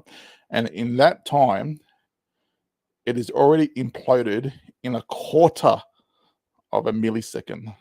So you know what I mean? It's that quick that your brain, you would not even known what happened. It's just gone instantly. Yeah. Yeah. At the same time, I was thinking, they talked about going to find the bow of the ship. What that would feel like, say everything went perfectly and you're in a good ship, you're down there, you're starting to go towards it, and you can't see anything, and then all of a sudden there it is. That has to be like a wild feeling, because it's gonna be huge. It's gonna be, you're gonna feel all the, especially all that time too, shit. Yeah. It's kind of like, you're waiting to see this thing, right? You're looking out this window into nowhere, and then there it is. That's a really, really wild feeling. It's kind of like we're seeing a really big animal. You're looking for it, and there it is all of a sudden, like a giant shark or something, It just, So I can feel the excitement. Exactly, Alan. I heard the control ship up top, that was, the ship that communicates down to them and stuff, like it shows and tells them where their location is and shit. It came out yesterday that they did hear some type of explosion when they stopped hearing them. There was something ripping off in their freaking mic, or what do you call it, the speaker. They reckon they heard something, and they only said that yesterday. Why would you even not say that from day one? So search and rescue knows. But no, they came out yesterday saying that the ship that was that communicates to them, that they heard something at a time of that they were lost. Looking crazy, man. Yeah, Mike makes a good point. It's better to go in a blink of an eye than sit down there. Oh shit, yeah, stuff suffocating. Imagine that. Suffocating from other people's farts and shit. Like, imagine that. Like, slowly suffocating would be the worst. Dude, if I was down there with my kid and this asshole had just put us in this position and we were going to run out of air, what do you think the first thing I'm going to do is? And let me this, right? Snap his neck, dude. Let's just say it was leaking water, okay? Which it can't, because if it did, it's gone. But let's just say they had a water leak, okay? Let's say there was some hose leaking water inside. Let's just say that, and it was slowly filling up, okay? Let's just say they could still breathe. As that water fills up inside, the pressure in the air has to that is a freaking leave, right? But it can't. So the air inside the vessel, it gets compressed. It compresses. The more it gets compressed, as the water rises, it compresses. It heats up. The air gets hot. The air gets hotter and hotter to a point where it gets so hot it ignites and explodes.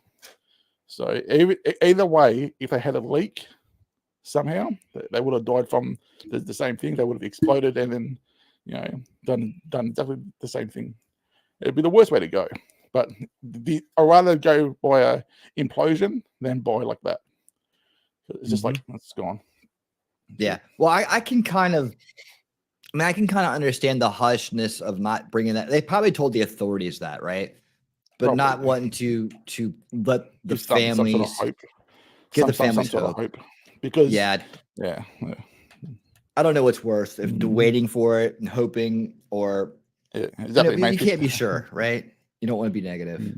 You don't want to project it, I guess. Yeah, like it happened so fast. It was very, very. Like I said, they wouldn't have known what the fuck happened. It's just been Like, yeah, this finally the Titanic. What's it? Yeah. That's it. with a lot of navigational equipment, when now we could rely on other communications systems to essentially guide the submersible from the surface. It's just a different design philosophy. At a certain point, and this is interesting because it is kind of coming from people like Bob Ballard, who found Titanic back in '85, James Cameron, and people in the know. True. There was a catastrophic implosion of the vessel when the hull was breached. That woven carbon fiber hull obviously was breached at a certain point, and it seems that they were aware of the situation because the submersible had an acoustic system that was essentially designed to tell if the hull of the vessel was under stress from sounds it was making, and would then essentially sound an alarm saying, you've got a problem. Bob Ballard, James Cameron are indicating that the submersible dropped its ballast weight in an attempt to emergency surface, but didn't make it, and the hull was compromised, and the vessel was destroyed because of it. We know that now. The Navy knew it then, and I'll explain why in a minute. But the information wasn't made publicly available until just now. Now, obviously, for quite some time, for the last few days, the search was being treated as a search and rescue, and people were fixated on the idea of there not being enough oxygen to support 4 or 5 days underwater. So we understand what has happened to Titan with some degree of clarity and certainty. What I really want to talk about is the technology and the techniques that they use to hunt for the submersible, because it's really fascinating stuff and more in tune with what this channel is about, which is how technology works. So for the search teams involved, they had a suite of technologies at their hands, at their disposals to search for the missing submersible. And these mainly relied on information about where the submersible was. So the first piece of technology, your eyes, binoculars, visual sighting on the surface. The submersible was fitted with a number of fail-safes that in the event of an emergency, she could emergency surface. And then it would be a case of spotting visually the submarine. So you had aircraft, United States Coast Guard, Canadian aircraft scouring the sea surface to visually make contact with the submersible, but also to employ radar. Now, essentially, radar is pretty common practice for identifying contacts or vehicles on the surface. It relies on a transmitter that fires out radio beams into the atmosphere. And then if those beams hit a solid object, especially metal or things like that, the beams are reflected off in all different directions, and some bounce back at the radar installation. And from that, you can essentially get a picture of if there is something out there. You can get a radar contact, and it's especially useful for seeing big things like ships. Going to pause for a second. And so who was it? The Matrix asked, can you please repeat his credentials? I don't remember any of those. Anyone else? So he's part of the he's in with this community. He does all these voyages and the Titanic stuff. He's into all this stuff. You know what I mean?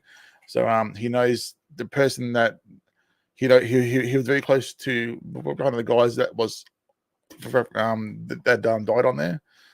The one that been down seen the Titanic like 30 times. He's part of that community. So his channel is Ocean Liner and Design. So he's explores he explores designs, constructions, engineering, and operations of history's greatest vessels: the Titanic, the Queen Mary, and from the Emperors of Ireland. Did he do any? Has he done any 9/11 stuff? Like, I wonder if has he done any of the structural stuff, like the towers? Because he's just Ocean Liner Design. Okay, I Ocean Liner. think so. Okay. I'm just curious. I always want to check out Game Boy. His channel. I'll put his channel in the chat because he does a lot of cool stuff. Game Boy. I reckon a lot of people might like his stuff. He's done incredible the Hindenburg. Yeah. Wow. Five airships and disasters. He does a lot on ships, a lot of sunken ships. Looks pretty Cool. good. I might check it out after. You know, a point that was made earlier, and I forgot to bring it up. Just thinking about the guy going down so many times to see the Titanic, made me think about this, because you got to go down, right, at a certain.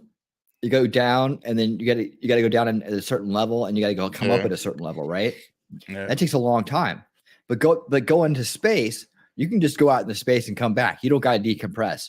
Like the nitrogen in your blood won't turn into bubbles.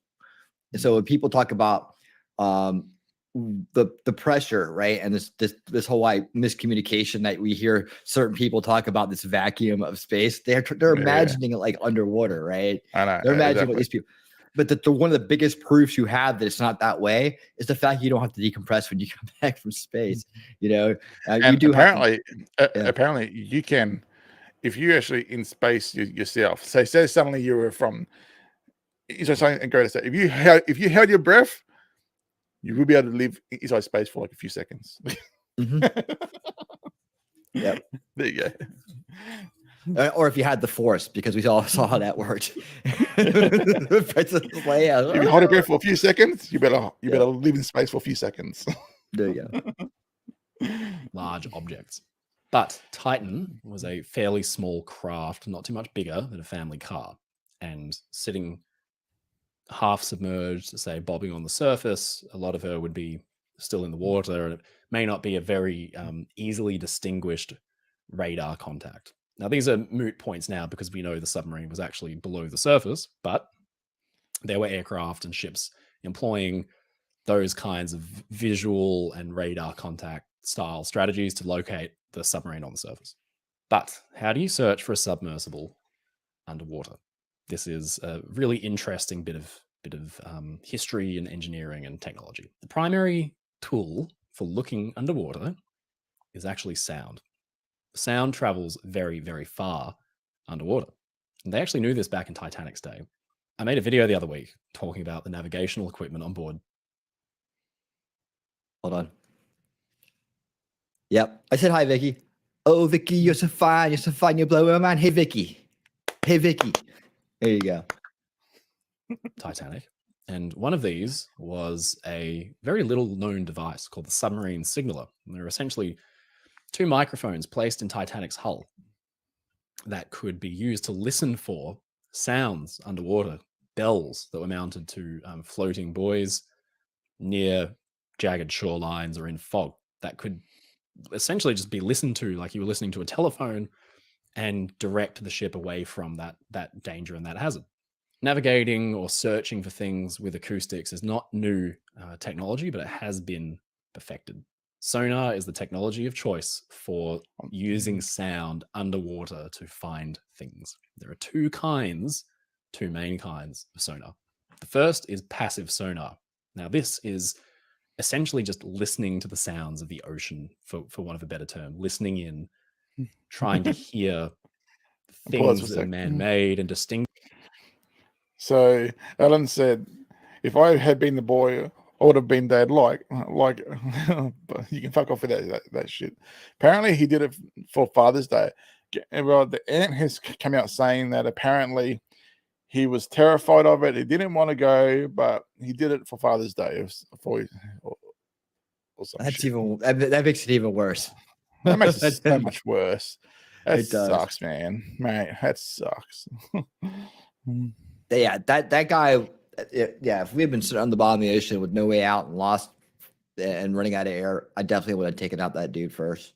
I would have been like, you got to go. We need the air, buddy. Sorry. Well, not sorry. Crazy. Distinguish between what could be a pod of whales and what could be, say, the propeller from a ship. Now, we've all heard a lot about tapping sounds, supposed tapping sounds that were coming from the submersible or were picked up or heard by Navy vessels or Coast Guard vessels. Passive sonar would be the technology that they would use. Essentially, these are receivers that can detect sounds that simply travel through water a long distance. There are two kinds of passive sonar. There's wideband and narrowband. And essentially wideband is like casting a wide net and getting a rough bearing on, you hear a sound and that's kind of gives you maybe an idea of where something is and in what direction roughly, or if it's coming towards you or what have you. Narrowband is like taking a microscope to that sound, splitting it apart and looking at all the different frequencies in that, say, recording of sound, because boat propellers and dolphin pods and whales and tectonic activity, all these different things make sounds at different frequencies. And you can essentially split the sound apart and pick out, okay, that is a boat, that is a whale. We don't know what that is. Canadian aircraft and search and rescue aircraft are flying around dropping sonobuoys into the water that they can use to essentially listen for any sounds. And of course, one of the easy ways for a submarine or submersible crew who are trapped down below, still alive in their craft without communication to the outside world, to signal where they are is to simply rap on the side of the hull of their submarine. The sound will travel through the water and it will be heard. The secret to this is not to constantly knock, because that can get lost in this huge soundscape that is the ocean. The ocean is very loud, surprisingly loud. Not only that, but sonobuoys or passive sonar listeners from a distance are essentially listening to, imagine if you were standing in a canyon yelling, and that sound is traveling and traveling and traveling and becoming distorted and warped. You need to listen very carefully to what is being said. It helps if the message that is being sent is simple, concise, and easily determinable as to what it actually is. So for that specific purpose, submarine and submersible crews are trained to tap out around about 3 minutes every half an hour. That save your life one day. Here you go. If you you're stuck underwater, tap every 3 times every, what is it, half an hour? Did you say 3 times or 3 minutes? I don't know. Go back a second. Just go back a few let's try again. What is being said.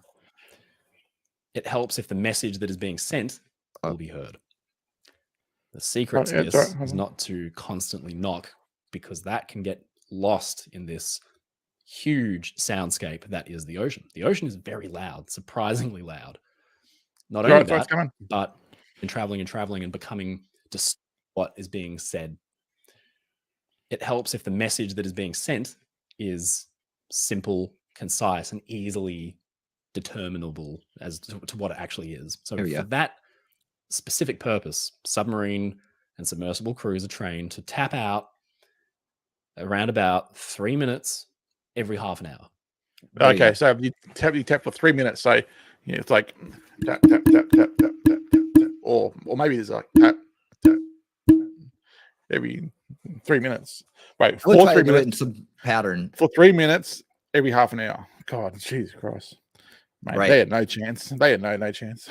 I mean, you got nothing else to do. But I would have tapped like a SOS. I would have made it a human signal in some way, even if it was just like three short, 3 long. Yeah, so something 3 that short. every human knows. Yeah. Yeah, it's 3 short, 3 long, and 3 short. So how do you tap for 3 long? You can't.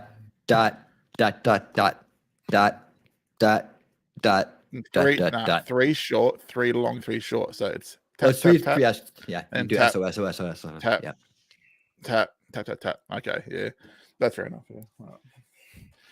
All right, so now we all know how to survive in this situation. All right, I figured out SOS underwater. Let's go.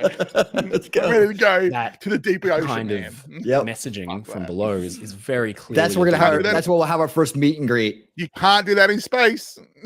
You can't do it in space. No.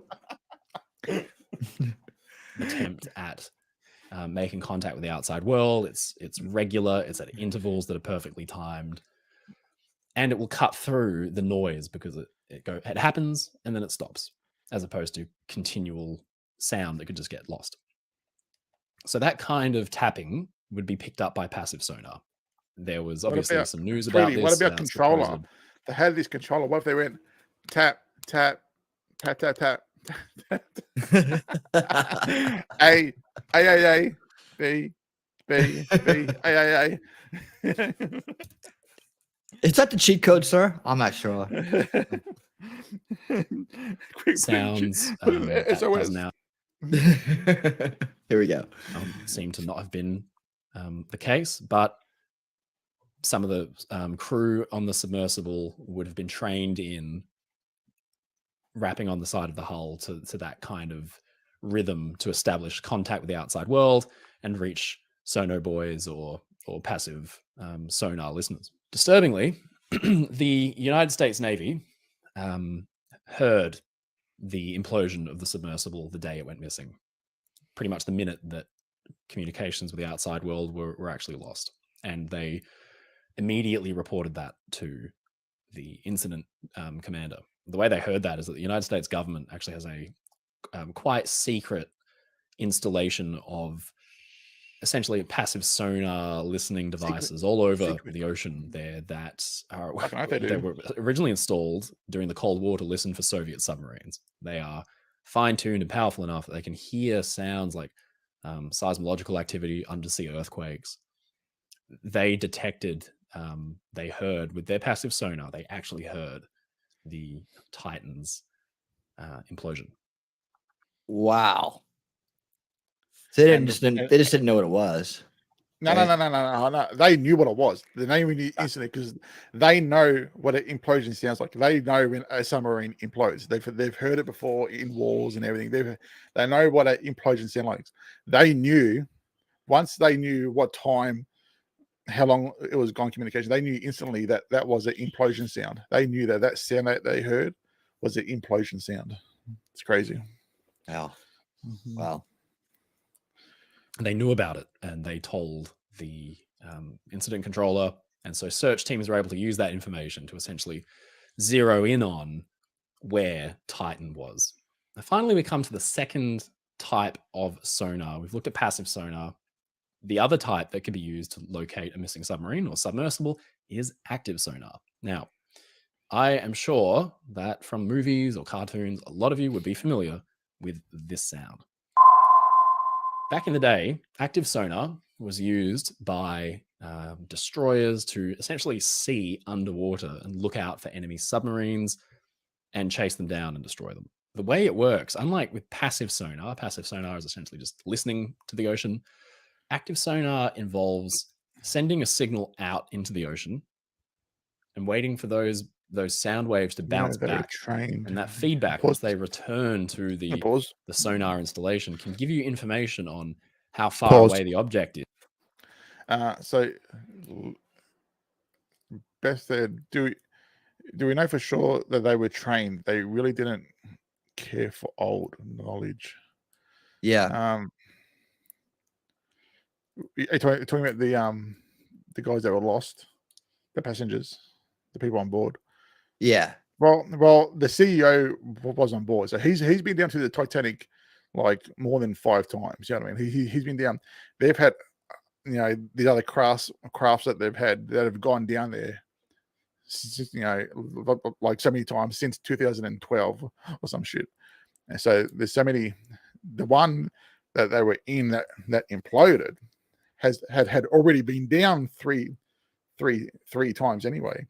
So they've got some experience, but it was just a new design. They were using a new design that was already gone down 3 times, and carbon fiber is not designed to go down over and over to the same depth without being rechecked.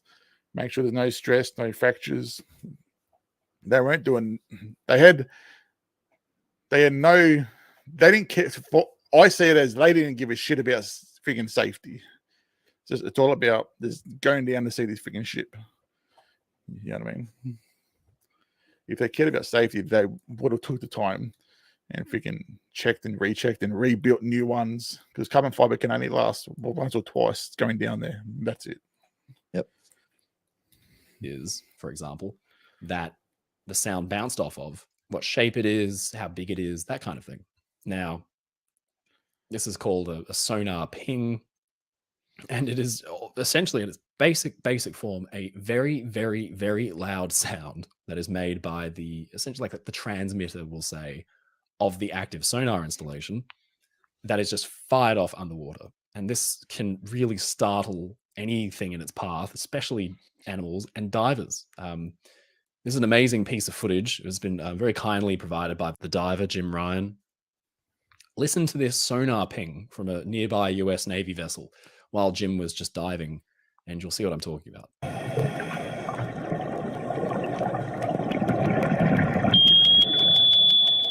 Fuck that. That's crazy. Holy shit.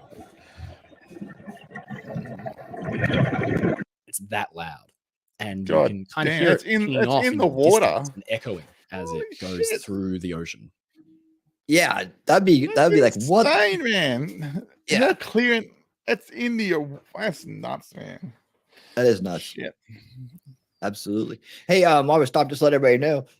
Yeah, we're dual streaming tonight. We're over here on my channel and on Madcore's channel. I'll drop the link again. Yeah, stop on by, and I've been fighting the YouTube drain for about a couple months now. Like, well, they take 2 to 3 off of here, 2 to 3 off there, and all that. So I would love your support. My stream was not planned, so go over to his stream. I put it in chat. Give him a like, subscribe, and stay there. Thanks. Here we go. It's a good demonstration of how sound itself just travels underwater. Active sonar is a lot more advanced than it was back in the day during World War II, when submarine sonar and destroyer sonar sounded like this. A single note, single frequency that can give you very, very limited information. Now, they sound like this. Multiple tones, multiple frequencies, and dozens of pings per second even that can be used to map a very complex image of what objects are below a ship. So complex modern active sonar can be used to literally create a visual map of an environment. This is called sonar imaging. And ironically, it's been used to great effect to map the Titanic wreck site in exquisite detail. Active sonar could be used to find, say, a vehicle like Titan resting on the sea floor. It would appear as a blip, not a very big blip, but it would appear as a visual blip. Modern computers can take the active sonar's data and turn it into a visual map and show you a 3D model, essentially, or a 3D scan of what is down there. Now, if my buddy Space Power Monkey was here, we would be talking about, like, wow, now imagine what we can do today with this, right? Now you add in a highly trained AI model, and we're going to be able to see the whole bottom of the ocean here before too long. With this kind of technology combined in quantum computing, which we talk about every Tuesday at 10 p.m. Eastern, we're gonna know more about the ocean than we've ever known in our lifetime soon. I feel like we are. Probably within the next 10 years. I seen Susie posted something.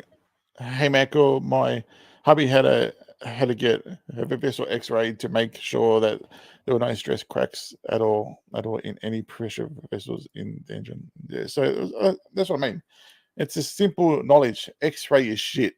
It's going underwater, but these guys didn't even do that. Modern side scanning sonar would be able to map the seafloor and potentially find an object the size of Titan. Titan's not very big, but in theory, active sonar could have spotted Titan on the seafloor. Now, some of the issues surrounding this are actually to do with Titanic herself. The Titanic wreck is not in one piece. The ship very famously, when she sank, broke apart at the surface, spilling hundreds and thousands of objects and pieces of wreckage all over the seafloor. Were a submersible like Titan to come to rest in the debris field? Let me ask a question real quick to the crowd. Did you guys, when you imagine a Titanic wreck at the bottom of the ocean, did you imagine it scattered off, or like the whole thing's just kind of split in half and laying all together? Because I've always imagined it that way until he just brought this to my attention. Well, now I'm kind of revamping for that. starters, I didn't know until today as well that the two halves were like 2,300 feet apart. Like that's freaking that's a big distance. Yeah, that's huge. Yeah, I had that image of it breaking apart at the surface and just sinking straight down. Not knowing much about this kind of how things work out there. So yeah, that's that. Again, we're learning new stuff. It's pretty cool. A active sonar scan of the debris field wouldn't reveal it, but then it would be essentially like playing a game of spot the difference with an older scan of the debris field to see what new specs about the size of Titan had appeared. The even worse case scenario, and I'll be honest, I kind of thought this might have been the reality of the situation earlier this week, is that there are pieces of Titanic down there that are monumental. Here is my drawing of the Titanic's wreck, as it would have appeared the morning after the sinking, but to give you an idea of the size. That's the Titanic's bow section. And here is the Titan to scale. As you can see, a pretty significant size difference. So there are pieces of Titanic down there that tower over Titan. There are 3-story tall chunks of Titanic superstructure just jutting out of the silt. There are hundreds and hundreds of pieces bigger than Titan that could shroud it, that could hide the submersible's hull from an active sonar scan, and they would never see it. Were the submersible to land in an empty area, relatively empty area, it would be easier to find. Were it to land in a debris field, it may be impossible to locate. And I genuinely thought that the submersible may never be seen again. I don't say any of this to be dramatic. We know now. I was saying that. Yeah, we got that in Australia too. To the submersible. Going in the ocean. But I just wanted to give you a bit of an insight into these techniques and technologies that were used to locate the wreck. In the end, now we have a much clearer understanding of what YouTube. Go on, Sheriff. The hull failed and the submarine was destroyed, and so the wreckage has been located. But truthfully, at the time of writing this script, the submersible was nowhere to be found, and I genuinely thought that it might hide somewhere down there in the sonar shadow of a much bigger object. But if it didn't implode, I hope this has been interesting. I didn't feel comfortable making a video until we had a bit more certainty over what is happening. Yeah. But so hopefully this will help you kind of cut through the noise. Put it in a 1/4 millisecond. There you go. Yeah. Of some of the words that were being thrown around this week, you should have a decent understanding now of radar. That's what I would imagine. 2 types of sonar and how they were used interchangeably and together to try to search for the submersible Titan when it was missing. I hope this video was interesting or informative at the very least. Let me know what you thought down in the comments as always. Hopefully next week we'll be back to our regularly scheduled program. All right. Woo. That was really good. That guy taught us a lot, man. I learned some stuff about Titanic too. So yeah. Absolutely. Well, it wasn't just a movie. Yeah, no. Yeah, I learned a lot today. A lot. Yeah, this has been very informative. So Rumble, we'll be back in a little bit, but for now, I'm going to end up the stream on Rumble. Keep going on YouTube, and be setting up the next part of our show. So we'll see you just in a little bit. And I'm ending my stream. I'm ending my stream on YouTube. Okay. Oh, come on over here, guys. I put the links in chat, but I think half of them have got the two screens open. So, all right. I see I'm winning stream. See you, YouTube. Thanks, everybody. How do I end this in here? Fuck. End it. What have you on YouTube? Yeah, so we'll chat here in a bit, and I'll be getting this next one set up as we're talking here, and it's gonna go. There is a YouTube connection to this, but we're gonna start on YouTube and then move over to Rumble quickly and start the game now. And this is the night of Bliss, right? So we're in the Bliss territory on that game. We're gonna have a lot of fun. Yeah. The Bliss is fun. The Bliss is fun. Okay, I'm gonna end this YouTube one if I can get in there. Hold on. And okay, wait, hold on. What I'll do, I'll raid you. Hey, that's smart. There you go, man. There you go. I'll go this, and then I'll do. There you are. You're live. Save. Okay, my YouTube stream's ending. I'll see you guys over here. End. Okay, there you go. Just ready to go. It's just ready to go. There you go. Perfect. It's a good idea, that. There you go. Yeah. I forgot about that. I would have done much earlier for you. I fucking forgot. All right, cool. That's done. All right. Yeah, so yeah, that's some incredible stuff, man. Nice. It's sad. It's sad and frustrating too, though. Like knowing the more the stuff that comes out, and I guarantee we're going to hear more about this thing in the next few weeks. Guarantee. People are going to be like freaking just dropping all this shit that like oh my god facts, like just I think a lot more is going to be popping out about it. I reckon there's going to be some lawsuits, 100% some lawsuits. Yeah, I guess they have to be suing the estate now because that guy's not around. Well, the Ocean Gate, like we said earlier, the Ocean Gate website is gone. It's been taken down. So whoever, because the CEO is gone, so I guess there's no owner yet. So whoever is in charge next, like, I think that is it for Ocean Gate. I think there won't be whoever takes over. They're done, mate. They just killed a few millionaires and shit, and their son. The CEO's gone. It's over, man. Oh yeah, that's over. That's done. That's over big time. That's done. Yeah, but there'll probably be more. Again, I think you can. It is a great feeling of awe to be there in front of something like that. To see something that big in front of you, and to know the history behind it. I know, but still, I wouldn't go down there though. Like, I would never pay money. And say that even if I was intrigued to go down there, I would probably go down something that I know is safe. Okay, let's say that I was into that sort of stuff. I was okay. I would go down, but let me go in saying that is not made of fiberglass. Okay, and that is being down there from reputable people, like one's built in Australia, for Christ's sake. The one built in Australia has been down to the deepest part of the ocean. It was made in Australia. I would go down in something like that, but I still wouldn't go down it. But if I did, I would go down something like that. Aero 404 website, yeah. Ocean Gate is gone. Yep. I said I'd rather go to space. I will go to space in a heartbeat. Yeah. But I wouldn't pay millions to go to space, but I would go to space. Well, yeah, and I think that I think more of us than we realize will.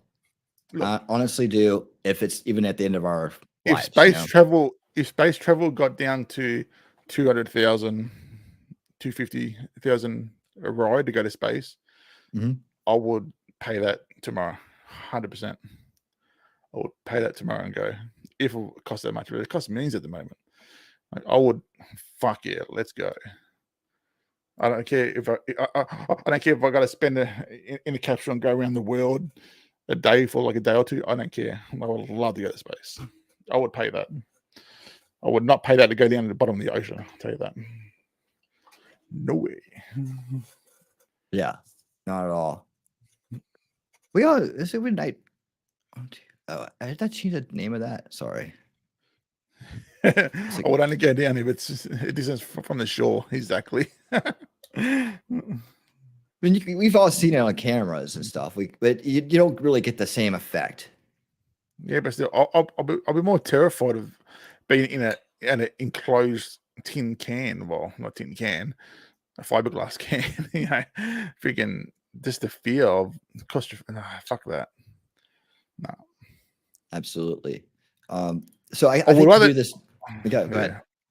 I would rather go down by myself than go down with a bunch of people in something that I know that's be much more safe. But I still wouldn't go down. I wouldn't pay to go down. No. And I don't care if it's the Titanic's there or King Kong. I wouldn't give a shit. I don't care. Watch the movie. That gives me the effect.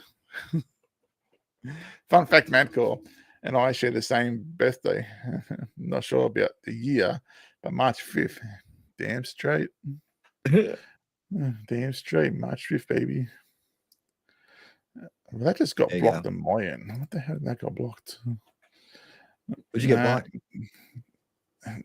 Cape. The one that just... No, not that one. I don't know why I blocked it. I think we've got 3. Oh, no, he said fuck. Hey, Alan, the one that just came through now. For some reason, that they got blocked on my end. I'm not sure why. Oh, wait, I'm not streaming. This is yours. I'm like, what the fuck? What is it? Nah, don't worry. I thought I was streaming still, but it's yours. I'm looking at your stream. I'm like, what the hell's going on with this freaking mod? Nah, it's all right. Yep. All right, so hey, man, you ready to go purge some cultists? Yeah. So let's go and do this. Let me just oh shit, I opened the wrong one. Hold on. I'll jump in Discord. I need to go to the toilet real quick, and I'll be back. And I'll see you in Discord. Yeah, I'm going to end it over here, but hey, we're going to take you out with some different kind of music tonight. Oh, what, really? Oh, yes. Yeah. Dark cry music. Oh, no. Oh, no. Yeah. Goddamn cult.